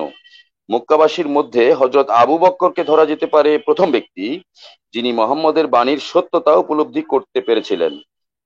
আবু বকরের উদাহরণ দেখে আরো কয়েকজন কুরাইশ ব্যক্তি, যেমন আব্দুর রহমান বিন আউফ, উসমান বিন আফফান, জুবাইর বিন আল আওয়াম, তালহা বিন ওবায়দুল্লাহ এবং সাদ বিন আবি ওয়াক্কাস ইসলাম গ্রহণ করেন। আবার প্রত্যেক সমাজেই, একটু উপরে উঠান, হ্যাঁ একটু নিচে চলে গেছে, একটা লাইন নিচে নামান, এক লাইন নিচে, আরেক লাইন নিচে। হ্যাঁ, তালহা বিন উবাইদুল্লাহ এবং সাদ বিন আবি ওয়াক্কাস ইসলাম গ্রহণ করেন। আবার আবার প্রত্যেক সমাজেই উল্লেখযোগ্য সংখ্যক হতদরিদ্র লোক থাকেন, যারা সমাজের ধনী ব্যক্তির সম্পদের কোনো কিছুই পান না। ফলে এরা প্রচলিত সমাজধারার প্রতি থাকেন বিক্ষুব্ধ এবং অসন্তুষ্ট। মক্কার এই দুই দল মোহাম্মদের মতবাদের প্রশংসা করে তার সাথে একাত্মতা ঘোষণা করেন। আইসি। এই পরিস্থিতিতে সংঘাত ছিল অনিবার্য। মক্কার সংখ্যাগরিষ্ঠ লোক ছিল বিত্তবানদের সমর্থক এবং বিত্তবানরাও তাদের সম্পদ ও অর্থের জন্য ছিল গর্বিত। যে মুষ্টিমেয় সংখ্যালঘু জনতা মোহাম্মদের সমর্থক ছিলেন, তারা ভাবলেন মোহাম্মদের নতুন মতবাদের মাধ্যমে তাদের ন্যায্য অধিকার নিশ্চিত হবে। ফলে সমাজে অধিকার প্রতিষ্ঠার জন্য তারা সব সময় সব রকম ত্যাগ ও লড়াইয়ের জন্য প্রস্তুত ছিলেন। নবী জীবিত থাকাকালীন সময়ে এই অধিকার প্রতিষ্ঠার আন্দোলন পরিমিত পর্যায়ে ছিল, কিন্তু তার মৃত্যুর পর এই আন্দোলন ক্রমশ গতিশীল হতে থাকে। ফলে জনসাধারণের মাঝে মোহাম্মদ হয়ে পড়েন একজন অতি মানব এবং তারা তাকে, একটু উপরে উঠাবেন, হ্যাঁ একটু নিচে, একটু ছোট্ট, হ্যাঁ, এবং পুরো বিশ্ব ব্রহ্মাণ্ডের নিয়ন্ত্রক। হ্যাঁ ঠিক আছে। মানে এদিকে ঈশ্বর বা আল্লাহ হলেন, ও ঈশ্বরের প্রেরিত পুরুষ যেসব গুণের দরকার সেই গুণাবলী দ্বারা আবৃত করে ফেলেন। এদিকে ঈশ্বর বা আল্লাহ হলেন সৃষ্টিকর্তা এবং পুরো বিশ্ব ব্রহ্মাণ্ডের নিয়ন্ত্রক। নবী মোহাম্মদ সম্পর্কে এই ধরনের অলীক কল্পনা কেমন করে দ্রুত প্রসার লাভ করেছিল? আচ্ছা, আর একটু নিচে নামান, একটা একটা লাইন চলে গেছে। হ্যাঁ হ্যাঁ ঠিক আছে। তার একটা উজ্জ্বল উদাহরণ দেয়া যেতে পারে। উদাহরণটি অত্যন্ত পরিষ্কার এবং অখণ্ডনীয়। মুসলমানেরা মনে করেন কোরআনই হচ্ছে একমাত্র চূড়ান্ত সাক্ষ্য প্রমাণ। কোরআনের মক্কি সূরা বনি ইসরাইলের প্রথম আয়াতে বলা হয়েছে, এক রাতে নবী স্বর্গে ভ্রমণ করেছেন। আয়াতটি খুব সরল এবং যুক্তিসঙ্গতভাবে ব্যাখ্যা সাধ্য। আয়াতে বলা হয়েছে, পবিত্র ও মহিমাময় তিনি, যিনি তার দাসকে তার নিদর্শন দেখাবার জন্য রাত্রে সফর করিয়েছিলেন মসজিদুল হারাম থেকে মসজিদুল আকসায়, যেখানে পরিবেশ তারই আশীর্বাদ পুত। তিনি তো সব শোনেন, সব দেখেন। এটা হলো 17 নম্বর সূরা 1 নম্বর আয়াত। আয়াতটিতে যা বলা হয়েছে তা নিশ্চিতভাবে আধ্যাত্মিক ভ্রমণ হিসেবে ধরা যেতে পারে। এ ধরনের আধ্যাত্মিক ভ্রমণ আরো অনেক ভাবতান্ত্রিক ব্যক্তিরও হয়েছে বলে শোনা যায়, কিন্তু মুসলমানরা এই অতি সাধারণ ভ্রমণকে বিস্ময়কর, অযৌক্তিক এবং অবাস্তব বক্তব্য দ্বারা সজ্জিত করেছেন। এই আয়াত সম্পর্কে আমি তফসির জালালাইন অপেক্ষাকৃত কিছুটা সংযত ব্যাখ্যার উদ্ধৃতি দিব। তফসির আল জালালাইন হচ্ছে কোরআনের বিশ্বস্ত তফসির বইগুলোর মধ্যে অন্যতম। কোরআনের সুন্নি তফসিরগুলোর মধ্যে একে ধ্রুপদী মর্যাদা দেওয়া হয়। মিশরের, একটু নিচে নামাবেন, তাহলে মিশরের বেশি চলে গেছে, একটু বেশি চলে গেছে বস, একটু নিচে নামান, আরেকটু, হ্যাঁ ঠিক আছে। মিশরের বিশিষ্ট ইসলামী চিন্তাবিদ জালালউদ্দিন আল মাহলি এই তফসির লেখা শুরু করেন 1459 সালে এবং তার ছাত্র জালালউদ্দিন আল সুয়ুতি লেখাটি শেষ করেন তার মৃত্যুর আগে 1505 সালে। আল মাহালি এবং আল সুয়ুতি দুজনই নামই জালাল, তাই তাদের নাম অনুসারে এই তফসিরের নামকরণ করা হয় তফসিরে জালালাইন, যার অর্থ হচ্ছে দুইজন জালালের তফসির। তফসিরে জালালাইন পড়ানো হয় মাদ্রাসা আলিয়ায় মাস্টার্স পর্বে, প্লাস কওমি মাদ্রাসার কোরআনের তফসিরও পড়ানো হয় তফসিরে জালালাইন। আহ, আরো কি আছে ভাই? আছে আছে। এখানে এখানে একটু আলোচনা দরকার আছে নাকি, এই যে যেটুকু আলোচনা বললেন করে নেবেন নাকি? তাহলে নাহলে অনেকখানি হয়ে যাবে। বলবো ইয়ে আচ্ছা ভাই, আচ্ছা, তাহলে একটু আলোচনা করে নিন। জি জি জি, বলবো একটু শুরু করেন বাবু ভাই, বলেন, তারপরে আমি, আমাকে সময় হলে হ্যাঁ, আমাকে বলেন, আমি করবো। জি। এখানে এখানে যেটা এই যে পড়লেন যে নবী মোহাম্মদ একজন মানে বিশ্বস্ত লোক হয়ে গেল কার জন্য, তারা বিশ্বাস করে মেনে নিল যে নবী মোহাম্মদ একজন ভালো লোক। কোন লোকেরা মেনে নিল? সেই লোকেরা ইসলাম গ্রহণ করলো। যেমন প্রথম বলি বেল্লাল। ওখানে ছিল দাস প্রথা। দাস প্রথা মানে দাসকে ওখানে অমানবীয় অত্যাচার করা হইতো। ওখানে যেমন হযরত মুহাম্মদকে পদমর্যাদা যেটা বললেন নিচু ছিল, ওইভাবে ওইখানে যারা উচ্চ জাতের ছিল, যারা ধনী লোক ছিল, তারা এই গরিব লোকদেরকে একটা অমানবীয় ব্যবহার করত, অত্যাচার করত, যে তাদেরকে কাজ করানোর টাইমে, খাওয়া দাওয়ার টাইমে সব জায়গায় অত্যাচার করতো। আর দাসরা কোনো কথা বলতে পারতো না, মালিকের হুকুমে সব করতে হইতো। যে বেল্লালের কাহিনী যেটা, সেই বেল্লালকে যখন বললো, আর এখানে একটা কথা আছে যে সুয়াসাতিয়া ছিল, যে দাসরা আমাদের সঙ্গে বসতে পারবে না, খাইতে পারবে না, ঘুরতে পারবে না, একসাথে উপাসনা করতে পারবে না। এটাও পার্থক্য ছিল, যেটা বর্তমান ভারতবর্ষে এখনো দেখা যায় হিন্দুদের মধ্যে। হ্যাঁ, দলিত জাত উচ্চ জাত, এই দলিত জাত উচ্চ জাতেই এই ইসলামের প্রসার ঘটায় কিভাবে? তখন নবী মোহাম্মদ বলছে যে আমরা ভাই ভাই, এক মুসলমান আর এক মুসলমানের রক্তের সম্বন্ধ, তা আমরা একসাথে বসবো, এক থালিতে খাবো। উনি কিন্তু এগুলা চালু করে গেছে, একসাথে এক থালিতে খাওয়া, একসাথে খাওয়া, হাত চেটে খাওয়া, একসাথে নামাজ পড়া, ধর্মতে কোনো উঁচু নিচু নাই, সব সমান। যখন এই বস্তুটা এই এই এই গরিব লোকেরা যখন দেখলো, দাসেরা যখন দেখলো যে কি এ তো মানবতার কথা বলে, একসঙ্গে থাকার কথা বলে, এ তো মহামানবতার বাণী বলে, তখন বাণীগুলো ওনাদের পছন্দ হয়েছিল। এই কথাগুলো তখন সত্যই ছিল যে উনি সমতার কথা বলে, একসাথে থাকার কথা, উপাসনা কথা, ধনী গরিব এক। এখনো দেখা যায় যেটা, যে এখনো মসজিদের ভিতরে ধনী গরিব একসাথে এক লাইনে এক কাতারে নামাজ পড়ে, সেটা কে ধনী কে গরিব কে ভিখারি কে ফকির কোনো দেখা যায় না এখনো বর্তমান। সেই বস্তুটা মসজিদের, আর এই যে খাওয়া দাওয়ার নিয়ম একসাথে, যেটা এই যে তাবলিগ জামাতে যে খায় এক থালিতে, এই ভ্রাতৃত্ববোধ, এই মহামানবতা যেটা দেখাইছিল উনি, এটা উনার ছিল প্রথম সফলতা। প্রথম মানে ইসলামের বিস্তারিত সুন্দর। এই হিসাবে মানুষে ইসলাম হাজার হাজার মানুষ বা স্ব দলে মানুষ অংশগ্রহণ করেছিল। হ্যাঁ, আর সেখানে যারা করে নাই তাদের ধর্মের মানে পূর্ববর্তী যেটা ধর্ম, সেটা যারা ছাড়তে পারে নাই, তারা কিন্তু নিজের ধর্ম ত্যাগ করতে পারে নাই, তারা ইসলাম গ্রহণ করে নাই মক্কাতে। এটা আমি মক্কার কথা বললাম। আচ্ছা বলেন ক্যাসরিন ভাই বা সরকার ভাই।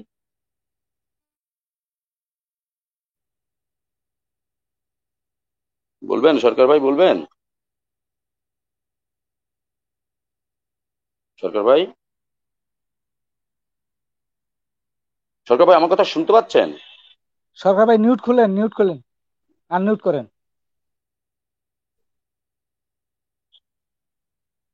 সরকার ভাই মনে হয় শুনতেছে না বাবু ভাই। আনমিউট করেন। আচ্ছা ক্যাসরিন ভাই বলেন, যে সব আমি বললাম, এই যেটুকু বললেন বলেন। হ্যাঁ আচ্ছা, এখানে পরিষ্কারভাবে একটা জিনিস বোঝা যাচ্ছে যে যে একজন ব্যক্তি যখন তার বাপ দাদার ধর্ম প্লাস বাপ দাদার রীতিনীতি ছেড়ে নতুন একটা কনস্টিটিউশন, নতুন এক ধরনের বিশ্বাস, এক ধরনের ধর্ম বিশ্বাস, যে ধর্ম বিশ্বাসকে তারা লালন করছিল বহুদিন থেকে, এবং তারা ওই সমাজে ডমিনেটিং পর্যায়ে ছিল, তো তারা কিভাবে এত সহজেই একটা কি বলবো, অপেক্ষাকৃত কম শক্তিশালী ব্যক্তির কাছে মাথা নত করবে, এবং সেই মতবাদকে চালু করার জন্য তারা অ্যাকশন দিবে এবং সেটাই সমাজে প্রতিষ্ঠা করে তার উপাসনা করবে। বিশ্বাস জিনিসটা তো খুব টাফ একটা ব্যাপার, এটার জন্য তো মনে করেন অনেক রক্তক্ষয়ী সংঘর্ষ হয়ে যায়, এবং যে বলে সাথে সাথেই আপনার তাকে হত্যা করা হয়। যেটা আমরা দেখছি যে মোহাম্মদ সাল্লাম যখন এক পর্যায়ে ইসলামকে প্রতিষ্ঠা করে ফেললেন, তখন তার বিরুদ্ধচারণ করলে কিংবা তার ধর্মীয় মতবাদের এগেনিস্টে কেউ কথা বললেই তাকে হত্যা করা হয়। তাহলে ওদের তারা তো তাকে সাথে সাথেই হত্যা করেনি, তারা 9 থেকে 13 বছর সেখানে এই কথাগুলো উনি চালিয়ে গেছেন, এবং তারা ধৈর্য সহকারে শুনছেন যে সে কি বলতে চায়। কারণ তখনকার অবস্থাটা এরকম ছিল যে ধর্ম বিশ্বাস যে ব্যাপারটা সেটা এক একটা গোত্রে এক এক ভাবে পালন করতো, মানে এক ধরনের ব্যক্তি স্বাধীনতা এবং এক ধরনের বাক স্বাধীনতা কিন্তু তখন ছিল। একটা জিনিস আমি যেটা পর্যালোচনা করে করে দেখলাম, যদি বাক স্বাধীনতা নাই থাকতো তাহলে 360টা মূর্তি মানে 360টা ভগবান মানে 360টা সৃষ্টিকর্তা রাখার প্রশ্নই আসে না। 360টা মূর্তি থাকার মানেই হচ্ছে 360 রকমের ট্রাইব এবং গোষ্ঠী, রেস বা জাতি ওখানে গিয়ে প্রার্থনা করে আলাদা আলাদা সময়ে, এবং তারা নিজেরা নিজেরা এই তাদের যে গডরা আছে তাদের প্রভুদেরকে নিয়ে বিবাদে জড়ায় না। যেখানে মোহাম্মদ সাল্লাম নতুন একটা থিওরি, নতুন একটা আপনার মতবাদ নিয়ে আসলেন এবং বললেন যে এই কারোটা চলবে না, শুধু একটাই চলবে। এটা এক ধরনের ধৃষ্টতা। এই ধৃষ্টতাকে তারা 9 থেকে 13 বছর পর্যন্ত সহ্য করছে, এবং আমরা যেটা পরে জানতে পারি যে উনি হিজরত করে চলে যান তার মৃত্যু ভয়ে। যাই হোক, ওই ওই বিষয়গুলো ভিন্ন বিষয়, ওগুলো পরে আমরা আলোচনায় আসবো, বাট এইটুক পর্যন্ত আমরা পর্যালোচনা করে দেখতে পারি যে তখন যে কারেন্ট যে তাদের যে মানে আপনার যে উমাইয়া গোত্রের মধ্যে যে বস ছিলেন সে হচ্ছে আবু জেহেল, তখন তার কর্তৃত্ব পায়, এবং আবু জেহেলের সাথে সরাসরি টাসল হয় মোহাম্মদ সাল্লামের, যখন মোহাম্মদ সাল্লাম এই কথা বলে যে একেশ্বরবাদের কথা যখন বলে উঠে। কিন্তু মোহাম্মদ সাল্লামকে নিগৃহীত এবং একটু উপেক্ষা করতো, কারণ আরবে তখন এরকম ছিল যে এতিম যাদের বাবা নাই তাদের শক্তি অনেক কম। এটা আমাদের সমাজেও এটা দেখা যায়, কিন্তু আমাদের সমাজে সেইভাবে মানে বলা হয় না যে ওর বাবা নাই দেখে শক্তি কম কিংবা কিছু। একটা এতিম ছেলের অনেক টাকা পয়সা অনেক কিছু থাকলে তাকে আমরা দাম দিই, পাত্তা দিই, কিন্তু ওই সময় এতিম যারা থাকতো তাদের টাকা পয়সা থাকলেও কিন্তু তাদেরকে নিচু স্তরে দেখা হইতো। তো উনি উনার যে চাচার আন্ডারে ছিলেন, উনার চাচা উনাকে যথেষ্ট সহায়তা করছেন, এবং উনি উনাকে যথেষ্ট শেল্টার দিচ্ছেন, বিভিন্ন সময় বিভিন্ন আক্রমণের হাত থেকে উনাকে রক্ষা করছেন। যখন আবু তালিব মানে ওনার চাচা চলে যান, তখন আর এখানে আশ্রয় পায় না আর কি, তখন ওরা খুবই মারমুখী হয়ে পড়ে এবং তাকে হত্যার জন্য ষড়যন্ত্র করে। জি ক্যাসলিনদা, আমি এখানে একটা কথা বলবো, যেটা আপনি বলছেন যে উনার পদমর্যাদা ছোট। হ্যাঁ হ্যাঁ, পদমর্যাদা ছোট ছিল, কিন্তু এই কথাটা আমি ওনার কথা ওই জন্য ওরা শুনে নাই, ওনারা ছিল প্রভাবশালী, সেটা কথা কিন্তু ঠিক আছে, কিন্তু এটা কিন্তু মেন উদ্দেশ্য না। মেন উদ্দেশ্য ছিল, দেখেন, আপনার বাপ দাদার ধর্মের বিরুদ্ধে যদি আমরা কথা বলি, সেখানে আমার মসজিদ ভেঙে যদি আমি সেখানে ক্লাব বানাতে চাই, সেখানে একটা লাইব্রেরি বানাতে চাই, এই আজকের যুগে সেটা বলছি আমি। হ্যাঁ, জি জি, না না না, সম্ভব না, এটাই তো বললাম। তখন বাক স্বাধীনতা ছিল বাবু ভাই, তার মানে এটা কি দেখেন, তখন বাক স্বাধীনতা ছিল, এবং ব্যাপারটা ডেঞ্জারাস না, আইয়ামে জাহিলিয়া বলে, তখন অন্ধকারের যুগ বলে, অথচ দেখেন তখন বাক স্বাধীনতা ছিল। বাক স্বাধীনতা না থাকলে এই ধরনের কথা বলতে পারে? উনি বারবার এইভাবে 9 থেকে 13 বছর উনি এইভাবে বারবার বলে গেছে, কিন্তু এখানে আরেকটা পয়েন্ট, কিছু শিক্ষিত লোক ছিল যারা উনারা কিছু শিক্ষিত লোক আবুল হাকাম, শুনেন একটা জিনিস একটু বলি, একটু শিক্ষিতের কথা বললেন তো একটু বলি। আবুল হাকাম মানে জ্ঞানীর পিতা, যে আবু জেহেল যার নাম, এই আবু জেহেলের নামটা দিছে মোহাম্মদ সাল্লাম। যে জ্ঞানীর পিতা তাকে উনি নাম দিছে মূর্খের পিতা, যেখানে কোরআন শরীফে পরিষ্কার ভাবে বলা হয়েছে তোমরা কেউ কারো নামের বিকৃত করে ডেকো না। এটা আবু জেহেল নামটা হচ্ছে বিকৃত করা একটা নেম, কিন্তু কোরআনেই আবার ইনস্ট্রাকশন আছে যে নামের বিকৃত করা যাবে না, কিন্তু উনি তাই করছেন। এবং একজন জ্ঞানী ব্যক্তিকে, যেখানে আরবের সবাই তাকে নাম দিছে আবুল হাকাম, তার নাম কিন্তু আরেকটা আমি এখন ভুলে গেছি। আবুল হাকাম হচ্ছে উপাধি নেম, যেমন আবু বকর সিদ্দিক নামটা দিছে মক্কার লোকেরা। আবু বকরকে বলা হয়তো যে মোটামুটি একটু রেশনাল, একটু যুক্তিসঙ্গত কথা বলে এবং ঠিকটাকে ঠিক বলে, বেঠিকটাকে বেঠিক বলে, যার কারণে সিদ্দিক উপাধিটা পায়। এবং আবু বক্কর তার সাথে উনার সাথে যাওয়াতে অনেক লোকজন মনে করছে যে আবু বক্কর তো সত্যবাদী এবং রেশনাল, তাহলে আমার মনে হয় মোহাম্মদের কাছে কিছু আছে। এবং মক্কায় ওই সমস্ত লোকজনই গেছে যারা অর্থ কষ্টে ছিল এবং যাদের তেমন কোনো কিছু করে জীবিকা নির্বাহ করতে পারতো না, তারাই মূলত তখন গিয়ে যোগদান করে। এবং তারা আরেকটা ছিল জিনিস খেয়াল করেন। শুনেন, হ্যাঁ, তারা তারা ছিল মাত্র নিরূপিত, তারা ছিল একদম নিরূপিত লোক। মোহাম্মদের এই যে ভ্রাতৃত্ববোধের যেটা যেটা ভাষা, এই ভাষার জন্য তারা গেছিল। আচ্ছা গেছিলেন ভাই, আমরা অন্যকে অল্প সুযোগ দেই। এখানে যেটা একটা বলবো, একটা লাইন আছে, আরেকটা লাইন। আচ্ছা আচ্ছা, শেষ করেন, শুনি। তখন কি পরিমাণ বাক স্বাধীনতা ছিল চিন্তা করে দেখেন। সে একদম 360টা মূর্তিকে ডিক্লাইন করে নতুন একটা মতবাদ প্রতিষ্ঠা করার জন্য তাদের বাপ দাদার পূর্বপুরুষের ধর্মীয় মতবাদকে মানে ক্যান্সেল করে দিয়ে নতুন একটা মতবাদ প্রতিষ্ঠা করতে চাচ্ছিল। চিন্তা করে দেখেন কি পরিমাণ বাক স্বাধীনতা ছিল। যদি এরকম হইতো যে আল্লাহ এমন একটা এন্টিটি যে ওই 360টার জায়গায় 361টা হবে, তাহলে একটা কথা ছিল। না, সবাইকে ডিক্লেয়ার করে এই একটাকে মানা মানে তো সব সব সব গোত্রই তো তার বিরুদ্ধে চারণ করবে, তাই না? কিন্তু দেখেন তারপরও কিভাবে 9 থেকে 13 বছর ওখানে উনি এটা প্রচার করছেন। বলেন শেষ। হ্যাঁ, বিরোধিতা করার প্রধান কারণই ছিল যে উনাদের এই ধর্ম বিশ্বাসকে উনি আঘাত করছে, এটাই কিন্তু আপনি যেটা বললেন উনি পদমর্যাদা কম ছিল, সেটা কারণ আমি ভাবি না। বিরোধিতা করার প্রধান সেটাও কারণ কারণ ছিল ছিল, না উনাদের, না, সেটাও কারণ ছিল। শুনেন, সেটা উনি ছাগল সেটা চড়াইতেন, সেটা অল্প উট ছিল। চড়াইতেন। হ্যাঁ হ্যাঁ। যখন আচ্ছা খাদিজার আন্ডারে গেছে, তখন একটু উনার পদমর্যাদা বাড়ছে, কারণ তখন উনি ব্যবসার কাজে বের হইতেন, তখন আর ছাগল চড়াইতেন হ্যাঁ, না। বুঝতে পারছেন? আচ্ছা আচ্ছা, ঠিক যখন আছে। আপনার এই ঠিক আছে, তাহলে আমি, এগলো চড়া একটা মানুষকে আপনি কি তেমন ভাবে কি আপনি মূল্যায়ন করবেন? ঠিক আছে ঠিক আছে, আমি তাহলে এই যে মাইকেল ভাই আসছেন, মাইকেল ভাই কেমন আছেন? মাইকেল ভাই তাহলে বলেন, তারপরে গডবের কাছে যাই। জি বাবু ভাই, আমি ভালো আছি। আশা করি আপনারা সবাই ভালো আছেন, স্টেজে যারা আছেন, আর দর্শকদেরকে শুভেচ্ছা। জি বাবু ভাই, আনফরচুনেটলি আমি প্রথম থেকে আপনাদের কনভারসেশনটা শুনতে পাইনি, সেই কারণে আপনারা যদি একটু বলেন যে আজকের মানে কোন বিষয়ে আপনারা আজকের আলোচনাটা হলো নবী মোহাম্মদের 23 বছর পূর্ণাঙ্গ জীবনী, না 23 বছরের জীবনী, যখন উনি নবীয়ত প্রাপ্ত পায় 40 বছর বয়স থেকে 63 বছর বয়স পর্যন্ত 23 বছর। এই এই এই কাহিনীটা আমরা নিছি, যেটা আলী দোস্তি একটা কিতাব উনি লেখেন, ওই কিতাবে মানে ওই কিতাবে থেকে আমরা নিছি। আমরা প্রথম অধ্যায়ে কিছু পড়ছি, আর পড়ার বাকি আছে। এখানে সরকার ভাই অল্প ডিস্টার্ব আছে। তো এখানে যেটা মক্কাতে প্রথম উনি কি কি করছিল, ধর্ম প্রচার কিভাবে করেছিল, উনার বিরোধিতা কিভাবে হয়েছিল, আর কে কে উনার ধর্ম দীক্ষিত অনুসারী হয়েছিল, সে বিষয়ে বলেন, কি বলবেন? হ্যাঁ, আপনাকে ধন্যবাদ। জি, সুন্দর একটা আলোচনা করতেছেন আপনারা। এখন আপনার যেটা আমি বলবো সেটা হচ্ছে অ্যাকচুয়ালি নবী মোহাম্মদ তো আপনার মক্কাতে স্থান পায়নি। সে যে ধরনের মানে কথাবার্তা বলতেছিল তখন, যে সেই ওহী পেল বা এটা সে নবী তাকে, এবং কি তার পূর্বপুরুষদের আপনার যে মূর্তি পূজা করতো, তারা সেই মূর্তি ভাঙচুর থেকে শুরু করে যে ধরনের কার্যক্রম সে চালিয়েছিল, তাকে তো মক্কার মানুষে আপনার মেন্টালি সিক, পাগল বলে ডাকতো, পাথর মেরে তাকে রক্তাক্ত করতো। কিন্তু এগুলো করার পরেও তার যখন হয়নি, তখন সে মক্কাতে কিছু করতে না পেরে তখন সে মদিনাতে চলে যায়। এবং তার আপনার যে ধরনের কার্যকলাপ পরে সে করে, মদিনা থেকে পরে আবার হিজরত করে আবার মক্কাতে আসে। এগুলা আপনার বলতে এখন বলতে গেলে একটু সময় লেগে যাবে আমার। আপনি মনে হয় গড ভাইকে সুযোগ দেন, আমি একটু পরে বলি। আমার একটু 2 মিনিট বা 4 মিনিট পরে বললে বেটার হবে, একটু বিজি আছে অন্য একটা কাজে। আচ্ছা, ঠিক আছে, মাইকেল ভাইকে ধন্যবাদ, আপনাকে ধন্যবাদ।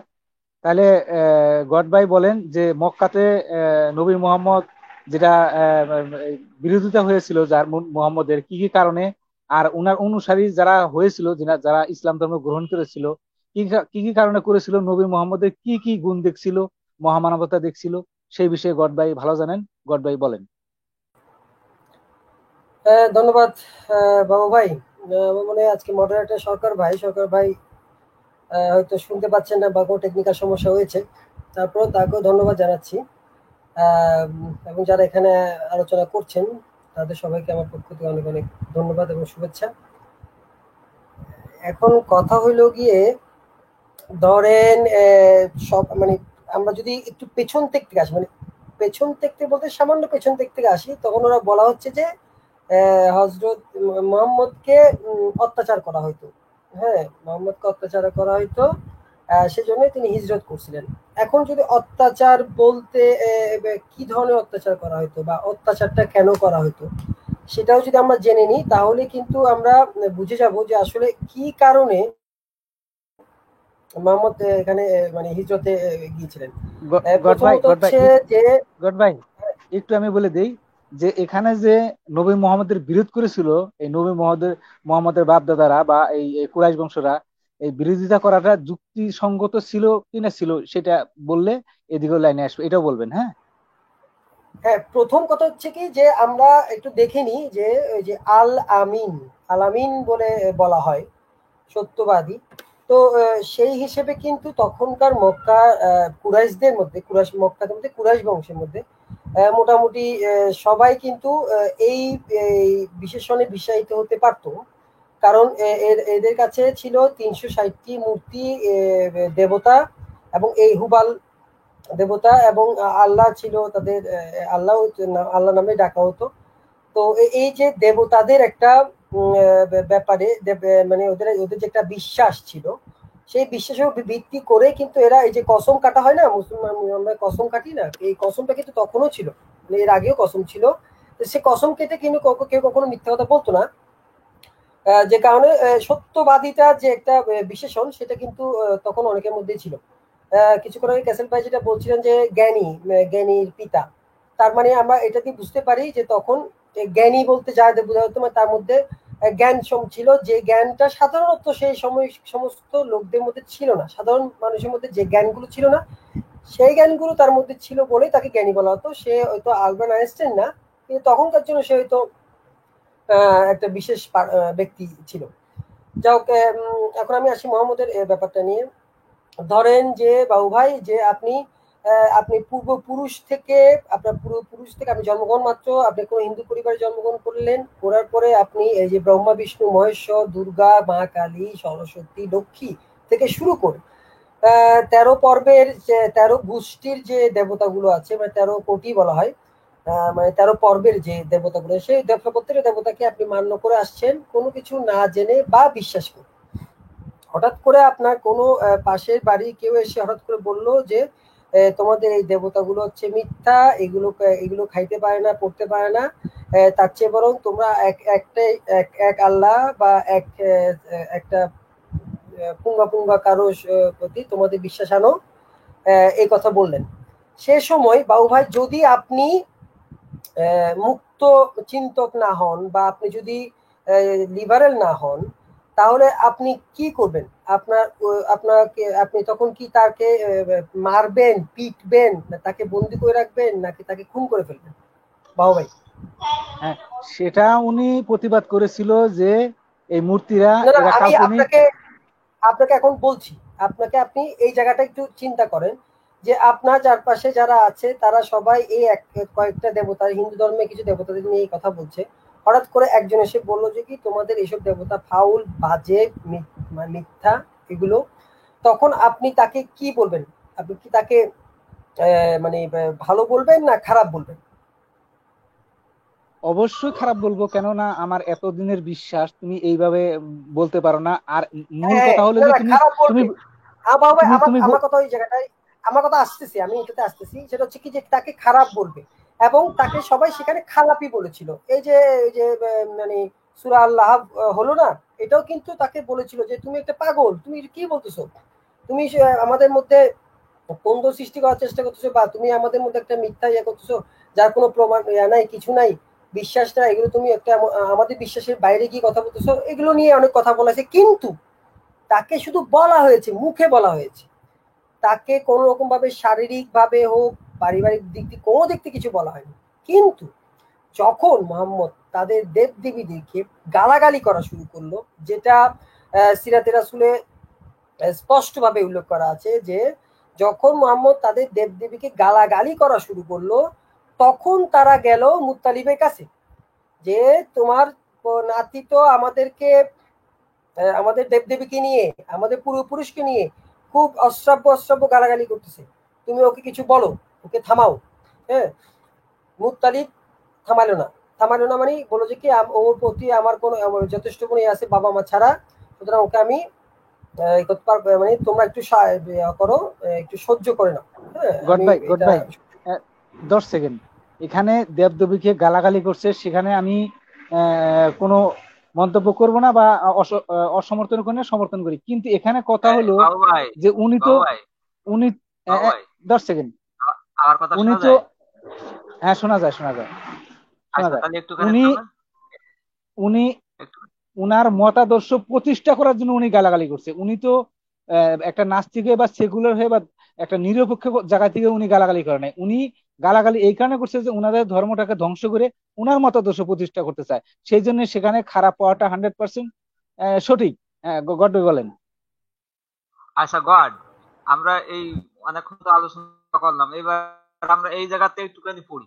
আপনি একটু পড়েন তো গড। রাসেল ভাই অনেকক্ষণ পড়ছে তো কষ্ট হয়ে গেছে, এই যে আপনারা ধারণা এই করা বইটা, এখানে। আলী দোস্তির এই বইটা যদি আপনারা পড়তে চান তাহলে আপনাদের 50টা পর্ব করতে হবে, 50 পার্ট। এটা এটা কিন্তু মাথায় রাখতে হবে, হ্যাঁ, কারণ আপনারা যে শুরু করেন শেষ করতে পারবেন না। এটা অনেক, এটা কিন্তু ছোটখাটো কোনো বই না, যথেষ্ট একটা বড় বই এবং আচ্ছা, যথেষ্ট পরিমাণ শুরু আলোচনা করেন। করা সাপেক্ষে। সেই হিসেবে এই বইটা যদি আমরা শেষ করতে যাই তাহলে অনেকগুলো পর্ব আপনাকে করতে হবে। সো আপনি একটু বেছে বেছে করলে মনে বেটার হয় ভাই, সরকার ভাই। না, এইখানটায় আছে তো মূল জিনিস আলোচনা করা আছে, এই জন্য এইখান থেকে একটু পড়েন। হ্যাঁ, আচ্ছা, শুনতে আচ্ছা, পাচ্ছেন? ঠিক আছে, আমি তাহলে ওই তাফসিরে জালালাইন থেকে পড়ছি। ধারণা করা হয় তারা দুজনেই ধর্মকে কেন্দ্র করে, এখান থেকে।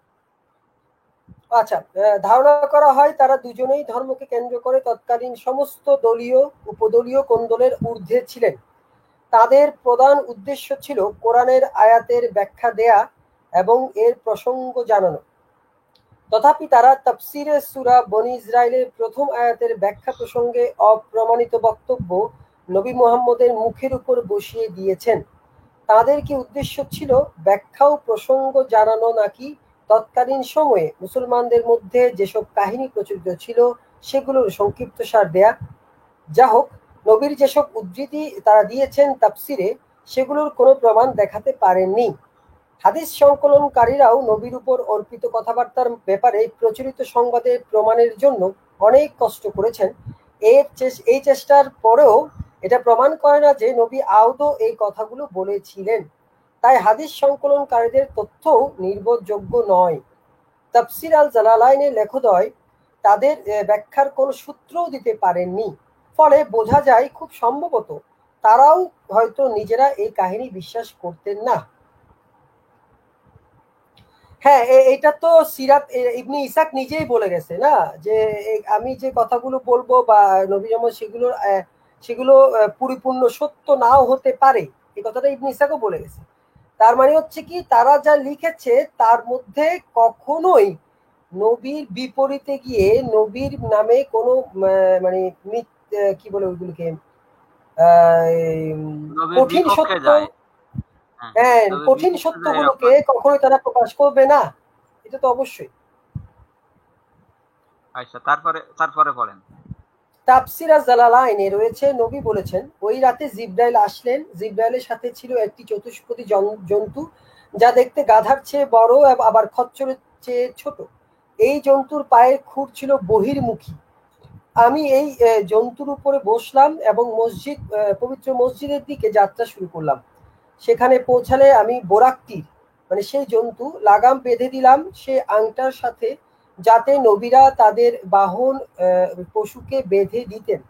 সেই দূরের মসজিদ আমি বুঝলাম না। আচ্ছা, আচ্ছা, আচ্ছা, একটা কথা, সরকার ভাই, এখানে একটা ছোট্ট প্রশ্ন আছে। দেখেন যে বলছে কি, সেখানে পৌঁছলে আমি বোরাকটির লাগাম বেঁধে হ্যাঁ, দিলাম সে আংটার সাথে, যাতে নবীরা তাদের বাহন পশুকে বেঁধে দিতেন। আমার কথা হচ্ছে, এই বোরাকে যদি লাগাম কখন লাগাই, লাগাম বাঁধে কখন সরকার ভাই? লাগাম বাঁধে কোন পশুর লাগাম বাঁধে? এইখানে আপনি তো নানা রকমের অসঙ্গতি টের পাবেন। এই যে বলছে ওইখানে নাকি সব নবীরা, নাকি এই যে নবীরা তাদের পশুকে বেঁধে দিতেন, ওইখানে কি সব নবীরা গেছেন?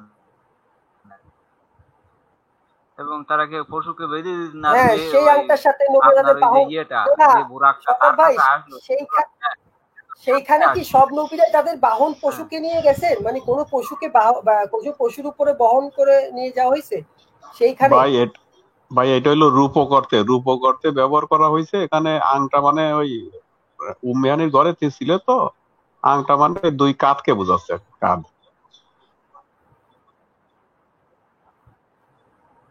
আচ্ছা আস্তাগফিরুল্লাহ। তারপরে পড়েন ওখানে ওই ইয়ে অসামঞ্জস্য আছে বাট আপনি পরে হ্যাঁ, না পড়বেন না, আমার খুব কথা হচ্ছে মজার একটা আছে পোষা, এটা বোরাক তো আর ভাই আমাদের গাধা বা ঘোড়া বা ছাগল বা ভেড়া না। এই বোরাক হচ্ছে স্বয়ং ইয়া থেকে পাঠানো, আল্লাহ কর্তৃক প্রেরিত একটা বেহেশতের একটা জন্তু। যদিও এটার কোনো ইয়ে নাই, যাও বেহেশত একটা জন্তু যাকে থেকে লাগাম আর এটা বাধা লাগাম কোনো বেঁধে যুক্তিই দেবার দেখি না কোনো যুক্তিই নাই, না কোনো যুক্তিই নাই এই বাধার। হ্যাঁ আচ্ছা যাও, না তারপর সেই দূরের কোনো মসজিদে যুক্তি গিয়ে নেই হ্যাঁ সেই দূরের মসজিদে গিয়ে আমি 3 বার ভূমিতে মাথা নত করে প্রার্থনা করলাম। কেন দূরের মসজিদে গিয়ে কেন? আচ্ছা, 3 বার ভূমিতে মাথা করে প্রার্থনা করলাম। যখন বাইরে এলাম তখন জিব্রাইল আমাকে 2টি পাত্র দিলেন। একটি পাত্র ছিল দুধ ভর্তি আর আরেকটি পাত্র ভর্তি ছিল সুরাই। আমি যখন দুধ ভর্তি পাত্র গ্রহণ করলাম তখন জিব্রাইল তা সমর্থন করলেন। তারপরে আমরা উড়ে গেলাম প্রথম স্বর্গে। আচ্ছা, এখানে একটা প্রশ্ন হচ্ছে যে পাত্র দেওয়া হয়েছে দুধ ভর্তি এবং আরেকটি পাত্র ছিল সুরাই, তাহলে এখানে তো অবশ্যই উনি দুধ ভর্তি পাত্র গ্রহণ করবেন। কেননা এর আগে আমরা জানি যে তাকে ওখানে নিয়ে যাওয়ার আগে তার বক্ষদ্বয় উন্মোচিত করা হয়েছিল, তার হৃদয়ে জমজম কূপের পানি দিয়ে পরিষ্কার করা হয়েছিল। তারপরে তো এটা তো স্বাভাবিক যে সে দুধ ভর্তি পাত্র গ্রহণ করবেই। তাহলে কি এখানে জিব্রাইল বা আল্লাহ কি একটু সন্দেহ ছিল যে তারা যে পরিষ্কার করছে সেটা পরিষ্কার হয় নাই পারফেক্ট নাকি? হতে পারে আপনারা যুক্তি মেনে নেওয়া যায় অসম্ভব কিছু না হ্যাঁ আচ্ছা, তারপর আমরা উড়ে গেলাম প্রথম স্বর্গে। আমরা প্রথম স্বর্গের ফটকে পৌঁছালে একজন রক্ষী চিৎকার করে আওয়াজ দিলেন, এখানে কে? জিব্রাইল উত্তর দিলেন, এখানে আছে জিব্রাইল। ভাই এইগুলো তো ভাই কি বলবো আসলে, মানে কিছু বলার নাই। কারণ রক্ষী চিৎকার করে কেন আওয়াজ করবে? এই রক্ষীটাকে সেই রক্ষী যদি ফেরেস্তা হয়ে থাকে, কোনো ফেরেস্তা হয়ে থাকে, তাহলে সে তো তারই তো অবশ্যই জানার কথা সে জিব্রাইল আসবে। এবং জিব্রাইলের তো ফেরেস্তায় ঢুকতে কোনো রকম ভাবে ইয়ে থাকার কথা না, আপনার কি বলে অনুমতি লাগার কথা না। যদি অনুমতি লাগতেই হতো তাহলে কোরআনের আয়াতগুলো যখন জিব্রাইল ইয়া থেকে নিয়ে আসছে, আপনার কি বলে লা মাহফুজ থেকে নিয়ে আসে, তখন তাকে তো এরকম ভাবে 7 বার তাকে এভাবে বলতে হবে যে আমি জিব্রাইল, আমি জিব্রাইল, আমি জিব্রাইল, আমি জিব্রাইল। হ্যাঁ, আচ্ছা, সেটা থেকে বড় কথা হচ্ছে আমরা এমনও আয়াতের কথা জানি যে আয়াতগুলো 3 সেকেন্ড না 4 সেকেন্ডের মধ্যে চেঞ্জ হয়ে গেছিল। তাহলে এই আয়াতটা তো রাখা হয়েছিল লাউ মাহফুজে, আল্লাহ তো আগে থেকে লাউ মাহফুজে লিখিত ছিল। তাহলে জিব্রাইল যখন সেই লাউ মাহফুজে থেকে আয়াতটা কালেক্ট করে এনে যখন নবীকে দিচ্ছিল, দেওয়ার 3 সেকেন্ড পরে যখন আয়াতটা চেঞ্জ হওয়া মানে হচ্ছে যে জিব্রাইলকে আবার সেই কষ্ট করে যেতে হবে আপনার লাউ মাহফুজে, এবং সেখান থেকে তাকে সেই আয়াতটা আবার এনে আবার দিতে হবে, এবং তার জন্য সময় পাবে সে 3 সেকেন্ড। তার মানে সে আবার যাওয়ার সময় তাকে আবার জিজ্ঞেস করতে হবে যে সেটা কে, এবং তাকে আবার বলতে হবে যে আমি জিব্রাইল, আমি জিব্রাইল, আমি জিব্রাইল, এরকম করে 7 বার। আচ্ছা, জিব্রাইলকে বললেন, জিব্রাইল উত্তর দিলেন, এখানে আমি আছি জিব্রাইল। ফটক রক্ষী জিজ্ঞাসা করলেন, আপনার সাথে কে? জিব্রাইল উত্তর দিলেন, মোহাম্মদ। রক্ষী আবারও জিজ্ঞাসা করলেন, তাকে কি ডাকা হয়েছে? জিব্রাইল উত্তর দিলেন, হ্যাঁ। চিন্তা করেন, যাকে না বানাইলে পুরা দুনিয়া বানানো হইতো না, আসমান জমিন কিছুই বানানো হইতো না। আল্লাহ সৃষ্টি করছেন তার জন্য। সেই মানুষটাকে রক্ষী মানে জানতেই পারে নাই যে তাকে ডাকা হয়েছে কিনা। জিব্রাইলের উত্তরের উপর নির্ভর করে তাকে স্বর্গের ফটক খুলে দেওয়া হইতে হইলো। ভাই এগুলো কি ভাই, এগুলো কি ভাই সরকার ভাই? হ্যাঁ পড়েন আর অবাক হন এখানে দেখেন কি মিরাকল আছে আসলে। আচ্ছা, রক্ষী এবার আবার জিজ্ঞেস করেন কে, তাকে ডাকা হয়েছে কিনা। জিব্রাইল বলেন হ্যাঁ। তারপর রক্ষী ফটো জুড়ে দিলেন, হযরত আদম তো আমার সাথে সাক্ষাৎ করতে আসলেন, বলেন আপনাকে স্বাগতম। এভাবে নবী মুহাম্মদ সপ্তস্বর্গ ভ্রমণ করলেন এবং প্রতিটি সরকারি একটু সুন্দর করে পড়েন নবী সম্পর্কে সুন্দর করে পড়েন ভাই, কিয়ামতের ভয় নেই নাকি? ও আচ্ছা, সরকার ভাই, আপনাকে স্বাগত। সরকার ভাই, আচ্ছা, এই গড ভাই, হযরত আদম আমার গড ভাই, সাথে সাক্ষাৎ করতে আসলেন। গড ভাই, রিডিংটা পড়ার পরে আমরা অ্যানালাইসিসটা করলে ভালো হয়। অ্যারাবিয়ান নাইটস, আলিফ লায়লা, আলিফ লায়লা আছে না? ওই তো এই মিরাজের কাহিনীটা শেষ হোক, তারপরে আলোচনায় যাই। হ্যাঁ হ্যাঁ হ্যাঁ, ওইটাই রিডিংটা আচ্ছা, পড়ে গেলে পরে আমরা বিশ্লেষণ করলে ভালো হইতো। হ্যাঁ, ঠিক বলেন। আছে। আচ্ছা, না, মাঝে ঠিক মাঝে ওই যে দুই একটা লাইন আছে, একটু তাহলে আমি বিশ্লেষণ করতে হয়। হ্যাঁ ক্যাসেল ভাই, মাঝে মাঝে দুই একটা লাইন একটু পড়ছি। বিশ্লেষণ না করলে হয় না। নো প্রবলেম, এই গড, নো আপনি প্রবলেম, কন্টিনিউ নো করেন। প্রবলেম। প্রতিটি স্বর্গেই সপ্তম স্বর্গে আমি দেখলাম হযরত ইব্রাহিম সেই জনপ্রিয় স্থানে এই হেলান দাঁড়ান দিয়ে দাঁড়ান বসে দাঁড়ান আছেন। এই দাঁড়ান এই দাঁড়ান দাঁড়ান, স্থানেই প্রতিদিন এই গড গড, আবার একটু প্রথম স্বর্গেতে যান। প্রথম স্বর্গে ওই 7টা স্বর্গ আছে তো, ওই যে 7টা বেহেশতের জাতি হবে, একটু আস্তে আস্তে যান ভাই। এটা স্বর্গ একটু দেখবেন না ভালো করে? আচ্ছা, এখানে আছে জিব্রাইল। ফটকরক্ষী আচ্ছা, জিজ্ঞাসা তারপরে করলেন, আপনার সাথে কে? জিব্রাইল উত্তর দিলেন, মুহাম্মদ। রক্ষী আবারও জিজ্ঞাসা করলেন, তাকে কি ডাকা হয়েছে? জিব্রাইল উত্তর দিলেন, তাকে কি হ্যাঁ। ডাকা হয়েছে? এরপর রক্ষী স্বর্গের ফটক খুলে দিলেন। হযরত আদম আমার সাথে সাক্ষাৎ করতে আসলেন এবং বললেন, আপনাকে স্বাগতম। এভাবে নবী মুহাম্মদ সপ্ত স্বর্গ তাইলে ভ্রমণ এই আমরা করলেন দেখতে পাচ্ছি কি, এবং এই গড, তাইলে আদম হচ্ছে প্রথম স্বর্গে আছে, তাই তো? প্রথম বেহেশতে, তাই তো? Yes yes. তাই না? আচ্ছা আচ্ছা আচ্ছা, এগুলো একটু মনে করাই দিবেন না ভাই? আচ্ছা, তারপরে বলো। তারপরে এভাবে নবী মুহাম্মদ সপ্ত স্বর্গ ভ্রমণ করলেন এবং প্রত্যেকটি স্বর্গেই একজন নবী তাকে স্বাগতম জানালেন। সপ্তম স্বর্গে পৌঁছে আমি দেখলাম হযরত ইব্রাহিম সেই জনপ্রিয় স্থানে হেলান দিয়ে বসে আছেন। এই স্থানেই প্রতিদিন 70,000 ফেরেশতা প্রবেশ করেন, কিন্তু কেউ বাইরে আসেন না। আস্তাগফিরুল্লাহ। এরপরে আচ্ছা, জিব্রাইল ওইখানকার আমাকে নিয়ে না না যান। গড গড, এইখানে একটা কথা আছে। এইখানে আপনি তো আমি প্রশ্ন করলে তো আপনি আবার খেপে যাবেন, আপনি আবার আমার ঘাড়ে ফেলে দিবেন। মানে এই যে এইখানে এই যে প্রত্যেক দিন, ওইখানকার দিন কি এই যে 24 আওয়ার্স এর দিন নাকি 24 ঘন্টার ওখানে দিন না?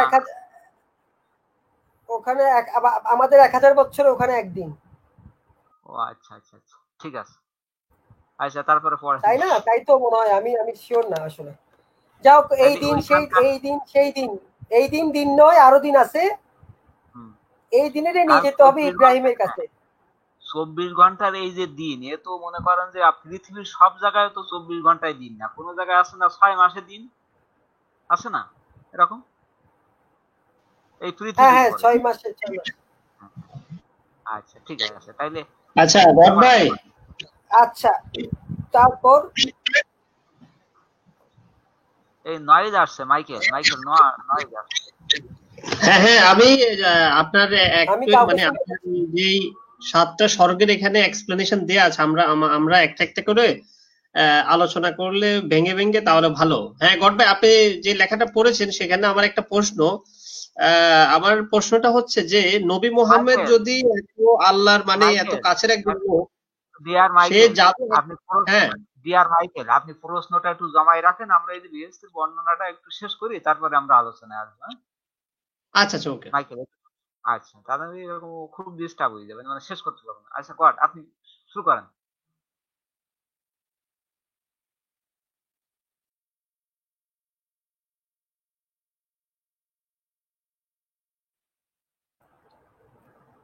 গড আছে? আচ্ছা, আমি কি পড়া শুরু করব? হ্যাঁ হ্যাঁ, শুরু করেন। এরপর আমি এক দৈববাণী পেলাম, না সরি, এরপরে জিব্রাইল আমাকে নিয়ে যান সর্বশেষ লোট গাছের কাছে। এই গাছের এক একটি পাতা ছিল হাতির কানের মতো বড়। এরপর আমি এক দৈববাণী পেলাম, যাতে আমাকে আদেশ করা হলো প্রতিদিন এবং রাতে 50 বার নামাজ পড়ার। আমি যখন ফিরে আসছিলাম তখন নবী মুসা আমাকে বললেন, 50 বার নামাজ পড়া বেশি হয়ে যাবে, আপনি আল্লাহকে অনুরোধ করুন আমাদের সংখ্যা কমানোর জন্য। আল্লাহ আমাদের সংখ্যা কমিয়ে 40 করে দিলেন। এরপর নবী মুসা বললেন, আমি আমার সম্প্রদায়কে পরীক্ষা করেছি এই ব্যাপারে, তারা একদিন ও এক রাতে 40 বার নামাজ পড়তে সক্ষম নয়। আমি আবার আল্লাহর কাছে গেলাম। সংক্ষিপ্তভাবে বলতে হয়, মোহাম্মদ আল্লাহর কাছে অনুরোধ করতে থাকেন শেষ পর্যন্ত আল্লাহ নামাজের সংখ্যা 5-এ নামিয়ে আনেন।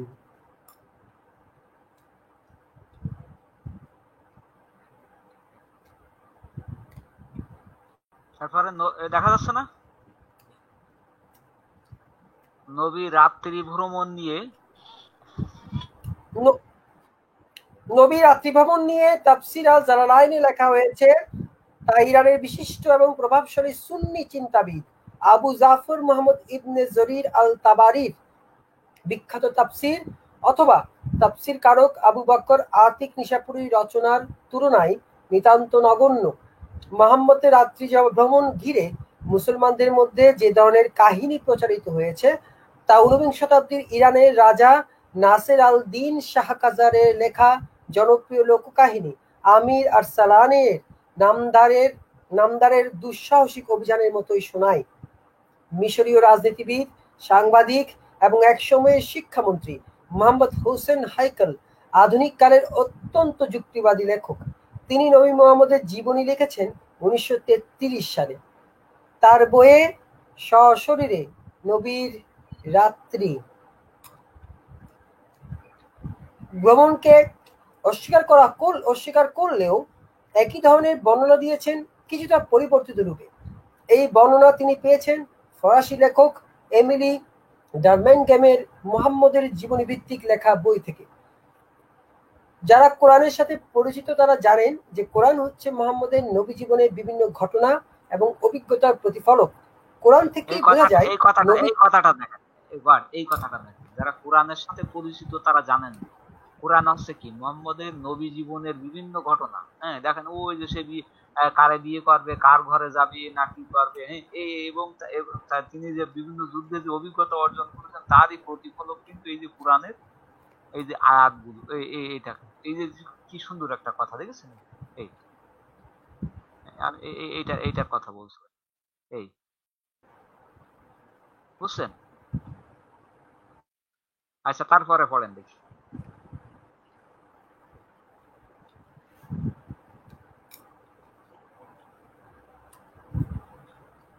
তারপরে পড়েন। কোরআন থেকে বোঝা যায় নবী কখনো এই ধরনের বর্ণনা দেননি। এই ধরনের উপকথা সাধারণ জনগণের কাল্পনিক আবিষ্কার। গভীরভাবে বিশ্বাসী সাধারণ জনগণ মনে মনে ভাবতেন যারা ওহী পেয়ে থাকেন তারা শাসকদের মতো ক্ষমতাশালী এবং প্রভাবশালী। সূরা বনী ইসরাইলের প্রথম 3টি আয়াতে আধ্যাত্মিক ব্যাপারে আলোচনা করা হয়েছে। এই সূরার 93 আয়াতে নবীকে বলা হয়েছে, বলো আমার প্রতিপালকের পবিত্র মহিমা, আমি একজন মানুষ, সুসংবাদদাতা রাসূল ছাড়া আর কি। সূরা আস-সূরা এর 51 নম্বর আয়াতে বলা হয়েছে, এ কোনো দেহধারী মানুষের জন্য নয় যে আল্লাহ তার সাথে কথা বলবেন কোনো প্রত্যাদেশ ছাড়া, পর্দার আড়াল ছাড়া বা আল্লাহর ইচ্ছা প্রকাশ করবে তার অনুমতি নিয়ে এমন কোনো ফেরেশতা প্রেরণ না করে। তিনি তো সর্বোচ্চ জ্ঞানী। আল্লাহ যেখানে নিজেই নবীকে প্রত্যাদেশ পাঠিয়ে দিচ্ছেন সেখানে নবীর ভূলোক থেকে ঊর্ধ্বলোকে ভ্রমণের কোনো প্রয়োজন ছিল না। যদিও ধরে নেওয়া যায় ওই ভ্রমণের প্রয়োজন ছিল, তাহলেও ডানা বিশিষ্ট চতুষ্পদ পশুর পিঠে চড়ে আকাশে উড্ডীয়মান হওয়ার কি প্রয়োজন ছিল? যাকে বলা হয়ে থাকে দূরের মসজিদ, সেটা কি স্বর্গে পাড়ি দেওয়ার পথে ছিল? আল্লাহ যদি সর্বত্র বিদ্যমান, তবে আল্লাহর কি মানুষের প্রার্থনার প্রয়োজন আছে? এবং নবী যখন স্বর্গে পৌঁছালেন তখন কেন ফটকরক্ষীদের নবীর আগমন বার্তা আগে জানানো হয়নি?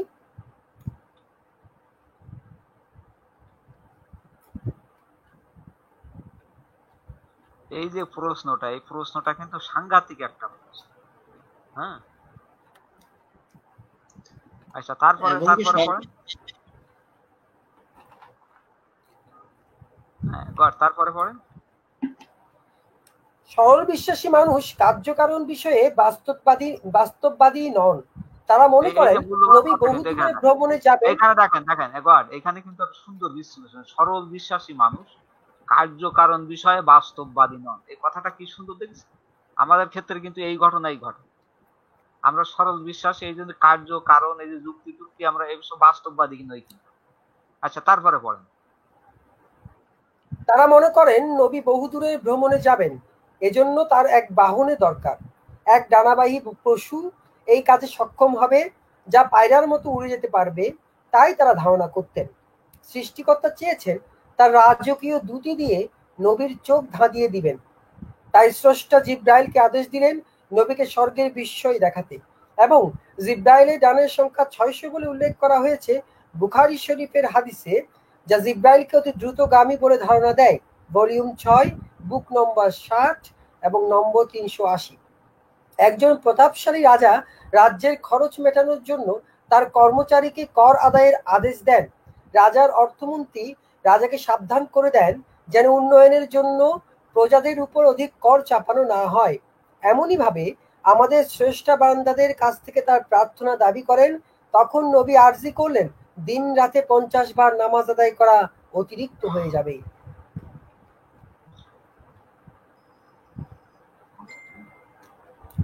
মুহাম্মদের মহানুভবতা প্রশ্নাতীত। ইতিহাসে যেসব মহামানবের উল্লেখ আমরা পাই, তার মধ্যে মুহাম্মদ অতুলনীয়। তার সমসাময়িক সমাজে বিবেচনা করলে বোঝা যায় তিনি যে ঐতিহাসিক পরিবর্তন আনয়ন করেছেন তা অনন্য সাধারণ। Alexander, Caesar, Napoleon, Hitler, Cyrus, Genghis Khan অথবা তৈমুর লং, এদের সাথে নবী মুহাম্মদের কোনো তুলনা হয় না। এই নেতাদের পেছনে ছিল সামরিক বাহিনী এবং গণসমর্থন, কিন্তু মুহাম্মদ যা আয়ত্ত করেছেন তা সবই এক বৈরী সমাজের বিরুদ্ধে একা রিক্ত হস্তে লড়াই করে। এটা ঠিক কথা।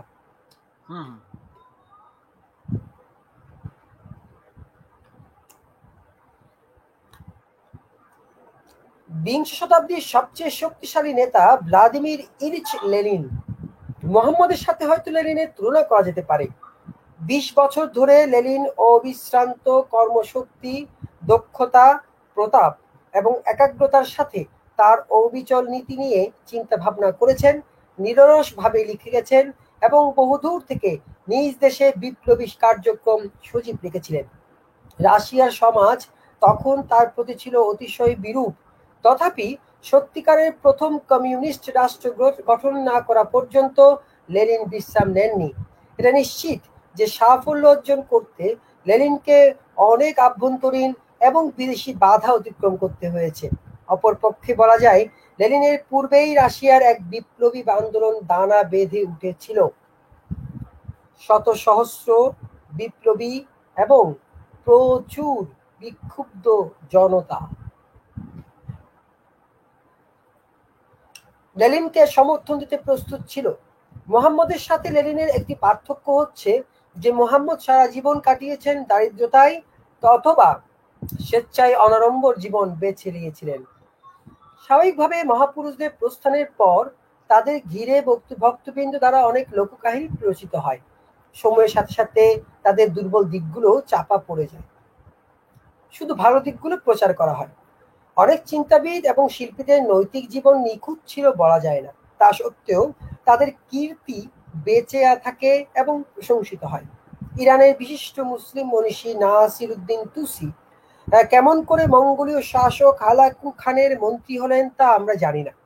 নাসিরউদ্দিন তুসির ব্যক্তিগত জীবনে নীতি বহির্ভূত কার্য সত্ত্বেও দর্শন, জ্যোতির্বিদ্যা, গণিত, জীববিজ্ঞান, রসায়ন, পদার্থবিজ্ঞান ও স্থাপত্যবিদ্যার উপর তার প্রচুর রচনার জন্য পারস্যের একজন ঐতিহাসিক সম্মানিত ব্যক্তি হয়ে আছেন।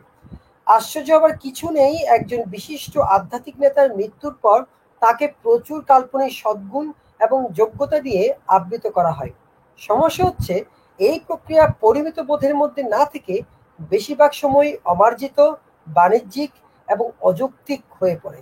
দারুণ লেখা, দারুণ কথা।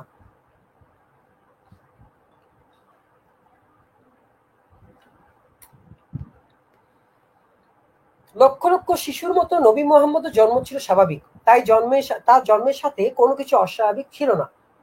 কোনো ধরনের যৌক্তিক কারণ ছাড়াই নবীর এই জন্ম নিয়ে অযথাই অলৌকিক ব্যাখ্যা উপাখ্যান দাঁড় করানো হয় এবং প্রচুর লোক তা বিশ্বাসও করে।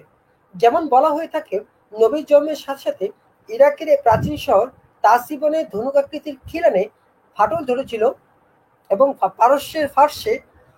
ফার্সি রাজ্যে অবস্থিত খাজেরুন অগ্নিমন্দিরের আগুনও নিভে যায়। এই ধরনের ঘটনা যদি ঘটেও থাকে, তবে তার সাথে নবীর জন্মের কি সম্পর্ক এবং এগুলো কেমন করে মহান সৃষ্টিকর্তার সতর্কবার্তা হতে পারে?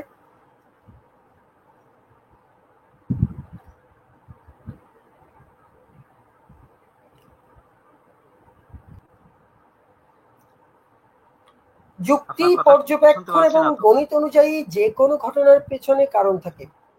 বিশ্বের সমস্ত ঘটনা তা নৈসর্গিক, সামাজিক অথবা রাজনৈতিক হোক না কেন, সবকিছুর পেছনে কার্যকারণ অবশ্যই আছে। বিশ্বের সমস্ত ঘটনা তা নৈসর্গিক, সামাজিক অথবা রাজনৈতিক হোক না কেন, সবকিছুর পেছনে কার্যকারণ অবশ্যই আছে। অনেক সময় এই কারণ প্রতীয়মান হয় দ্রুত, যেমন সূর্যালোক দেওয়া উষ্ণতা এবং আলো, অনিয়ন্ত্রিত আগুন দগ্ধ করে, পাম্প দিয়ে উত্তোলন না করলে পানি নিচের দিকে প্রবাহিত হয়, এসব।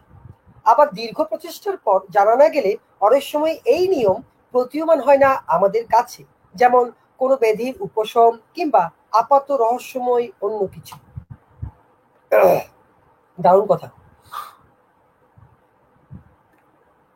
মক্কায় এক শিশুর জন্মের সাথে ফার্সের অগ্নিমন্দিরের আগুন নিভে যাওয়ার কোনো সম্পর্ক থাকতে পারে না।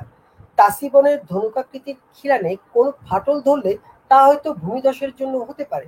পরবর্তীকালে ভক্তবৃন্দ যুক্তিসঙ্গত ব্যাখ্যা ছাড়াই এই ঘটনাগুলোকে স্রষ্টার সাবধানবাণী হিসেবে প্রচার করতে থাকেন। এই গুজব প্রচারের উদ্দেশ্য হতে পারে যে ইরাকের তাসিবনের অধিবাসীদেরকে এবং বিশেষ করে ইরানের রাজাকে জানিয়ে দেয়া যে স্রষ্টা তাদের উপর এক মহা দুর্যোগ প্রেরণ করতে যাচ্ছেন, আর ফার্সের অগ্নিমন্দিরের রক্ষকদের এক শিশুর জন্ম সংবাদ জানিয়ে দেয়া যে এই শিশু তাদের অগ্নি পূজা বন্ধ করে দেবে। কিন্তু এটা কেমন করে সম্ভব যে ইরানের রাজা কিংবা জরাথুস্ট্রের পুরোহিতরা বহু দূরের মক্কার এক শিশুর জন্মের সাথে তাসিবনের খিলানের ফাটল ও অগ্নিমন্দিরের আগুন নিভে যাওয়ার সাথে সম্মিলন ঘটাবে, যেখানে নবী মুহাম্মদই তার ধর্মীয় প্রচারণা শুরু করেন জন্মের 40 বছর পর। মুহাম্মদের বয়স যখন 40 বছর, তখন আল্লাহ তাকে নতুন ধর্ম প্রচারে নিয়োজিত করেন। সর্বজ্ঞানী এবং অন্তর্দৃষ্টি সম্পন্ন স্রষ্টা কেন ইসলামে আগমনের 40 বছর আগেই তাদের জানিয়ে দিবেন? কোরআনে রয়েছে আল্লাহ যে মুহাম্মদকে ধর্মপ্রচারক হিসেবে নিয়োগ দিবেন, এই ব্যাপারে মুহাম্মদের কাছে কোনো পূর্বাভাস ছিল না। প্রাক ইসলামী আরবের অবস্থা থেকে কোরআনের এই দাবির সমর্থন পাওয়া যায়। আল্লাহ যদি মুহাম্মদের জন্মের অসাধারণ গুরুত্ব সবাইকে জানাতে চাইতেন, তবে কেন তিনি খোদ মক্কাবাসীদেরকেই ইশারা দিলেন না? সর্বশক্তিমান আল্লাহ চাইলে কাবা ঘরের মূর্তিগুলোকে ভেঙে দিতে পারতেন এবং ছাদকে ধসিয়ে দিতে পারতেন নিমিষে। বাহ!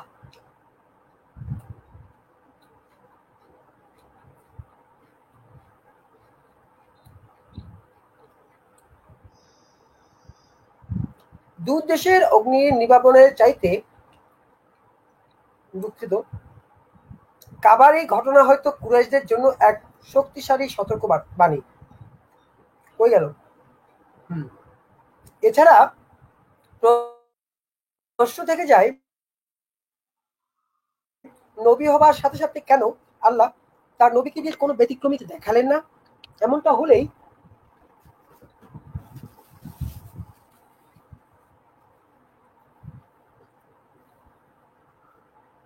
হলেই কুরাইশরা নবী সম্পর্কে নিশ্চিত হয়ে যেতেন এবং আল্লাহর প্রেরিত মহাপুরুষকে 13 বছর ধরে শত্রুতা ও শত উৎপীড়ন সহ্য করতে হতো না। সত্য ধর্ম ইসলামের প্রভাবে কেন পারস্যে যথেষ্ট ধর্মাবলম্বী বাদশাহ খসরু পারভেজের অন্তর প্রভাবিত হলো না? তাহলে তো তিনি ইসলাম গ্রহণের আমন্ত্রণ জানিয়ে নবীর লেখা চিঠি পড়ে রাগে ছুঁড়ে ফেলে দিতেন না। মুহাম্মদের বার্তাবাহক আব্দুল্লাহ ইবনে উদহাফা আস-সামিকে অপমান করে তাড়িয়ে দিতেন না, এবং ইরানিরা তাদের সম্রাটের উদাহরণ অনুসরণ করে সবাই ইসলাম গ্রহণ করে ফেলতেন। ফলে তাদেরকে আর আরব মুসলমানদের সাথে কাদিসিয়া ও নেহাবন্দের ভয়ানক লড়াইয়ে পরাজয়ের গ্লানি বহন করতে হতো না। অনেকদিন পূর্বে আমি ফরাসি দার্শনিক জোসেফ আর্নেস্ট রেনানের লেখা ভাই দি জেসাস যিশুর জীবনী 1863 বইটি পড়ি। লেখক অত্যন্ত দক্ষতার সাথে যিশুর জীবন কাহিনীকে বাস্তববাদ এবং প্রাণবন্তভাবে প্রকাশ করেছেন। এর কিছুদিন পরে আমি জার্মানির বিশিষ্ট ইতিহাস গবেষক এমিল লুডভিগের the Son of Man the story of Jesus বইটি পড়ি। লুডভিগের মতে যিশুর জীবন কাহিনী নিয়ে অন্য রেফারেন্স বই যতটুকু বাস্তবসম্মত বলে মনে হয়েছে ততটুকু তিনি লিখেছেন, কারণ তার মতে এই বিষয়ে বিশ্বস্ত ঐতিহাসিক দলিল দুষ্প্রাপ্য এবং দুর্লভ। আমার এই ক্ষুদ্র বইয়ে আমি নবী মুহাম্মদের 63 বছরের জীবনের মধ্যে 23 বছরের সুদীর্ঘ বিবরণ দিতে পারবো না। আমি স্বীকার করে নিতে চাই আর্নেস্ট রেনারের মতো মেধা ও সংবেদনশীলতা আমার নেই, এমনকি আমার নেই এমিল লুডভিগের মতো গবেষণা করার দক্ষতা, যে নবীর আধ্যাত্মিক ও বিশাল নৈতিক শক্তি মানব ইতিহাসের মোড় ঘুরিয়ে দিয়েছিলেন। তার চরিত্র পূর্ণাঙ্গরূপে বর্ণনার জন্য একজন লেখকের এই ধরনের গুণাবলী অবশ্যই থাকা প্রয়োজন। আমার এই নাতিদীর্ঘ লেখার উদ্দেশ্য হচ্ছে নবীর জীবন সময়ের সীমিত রূপরেখা, তার এক্সেট্রা এক্সেট্রা এক্সেট্রা। এটা আর না পড়লেও চলবে।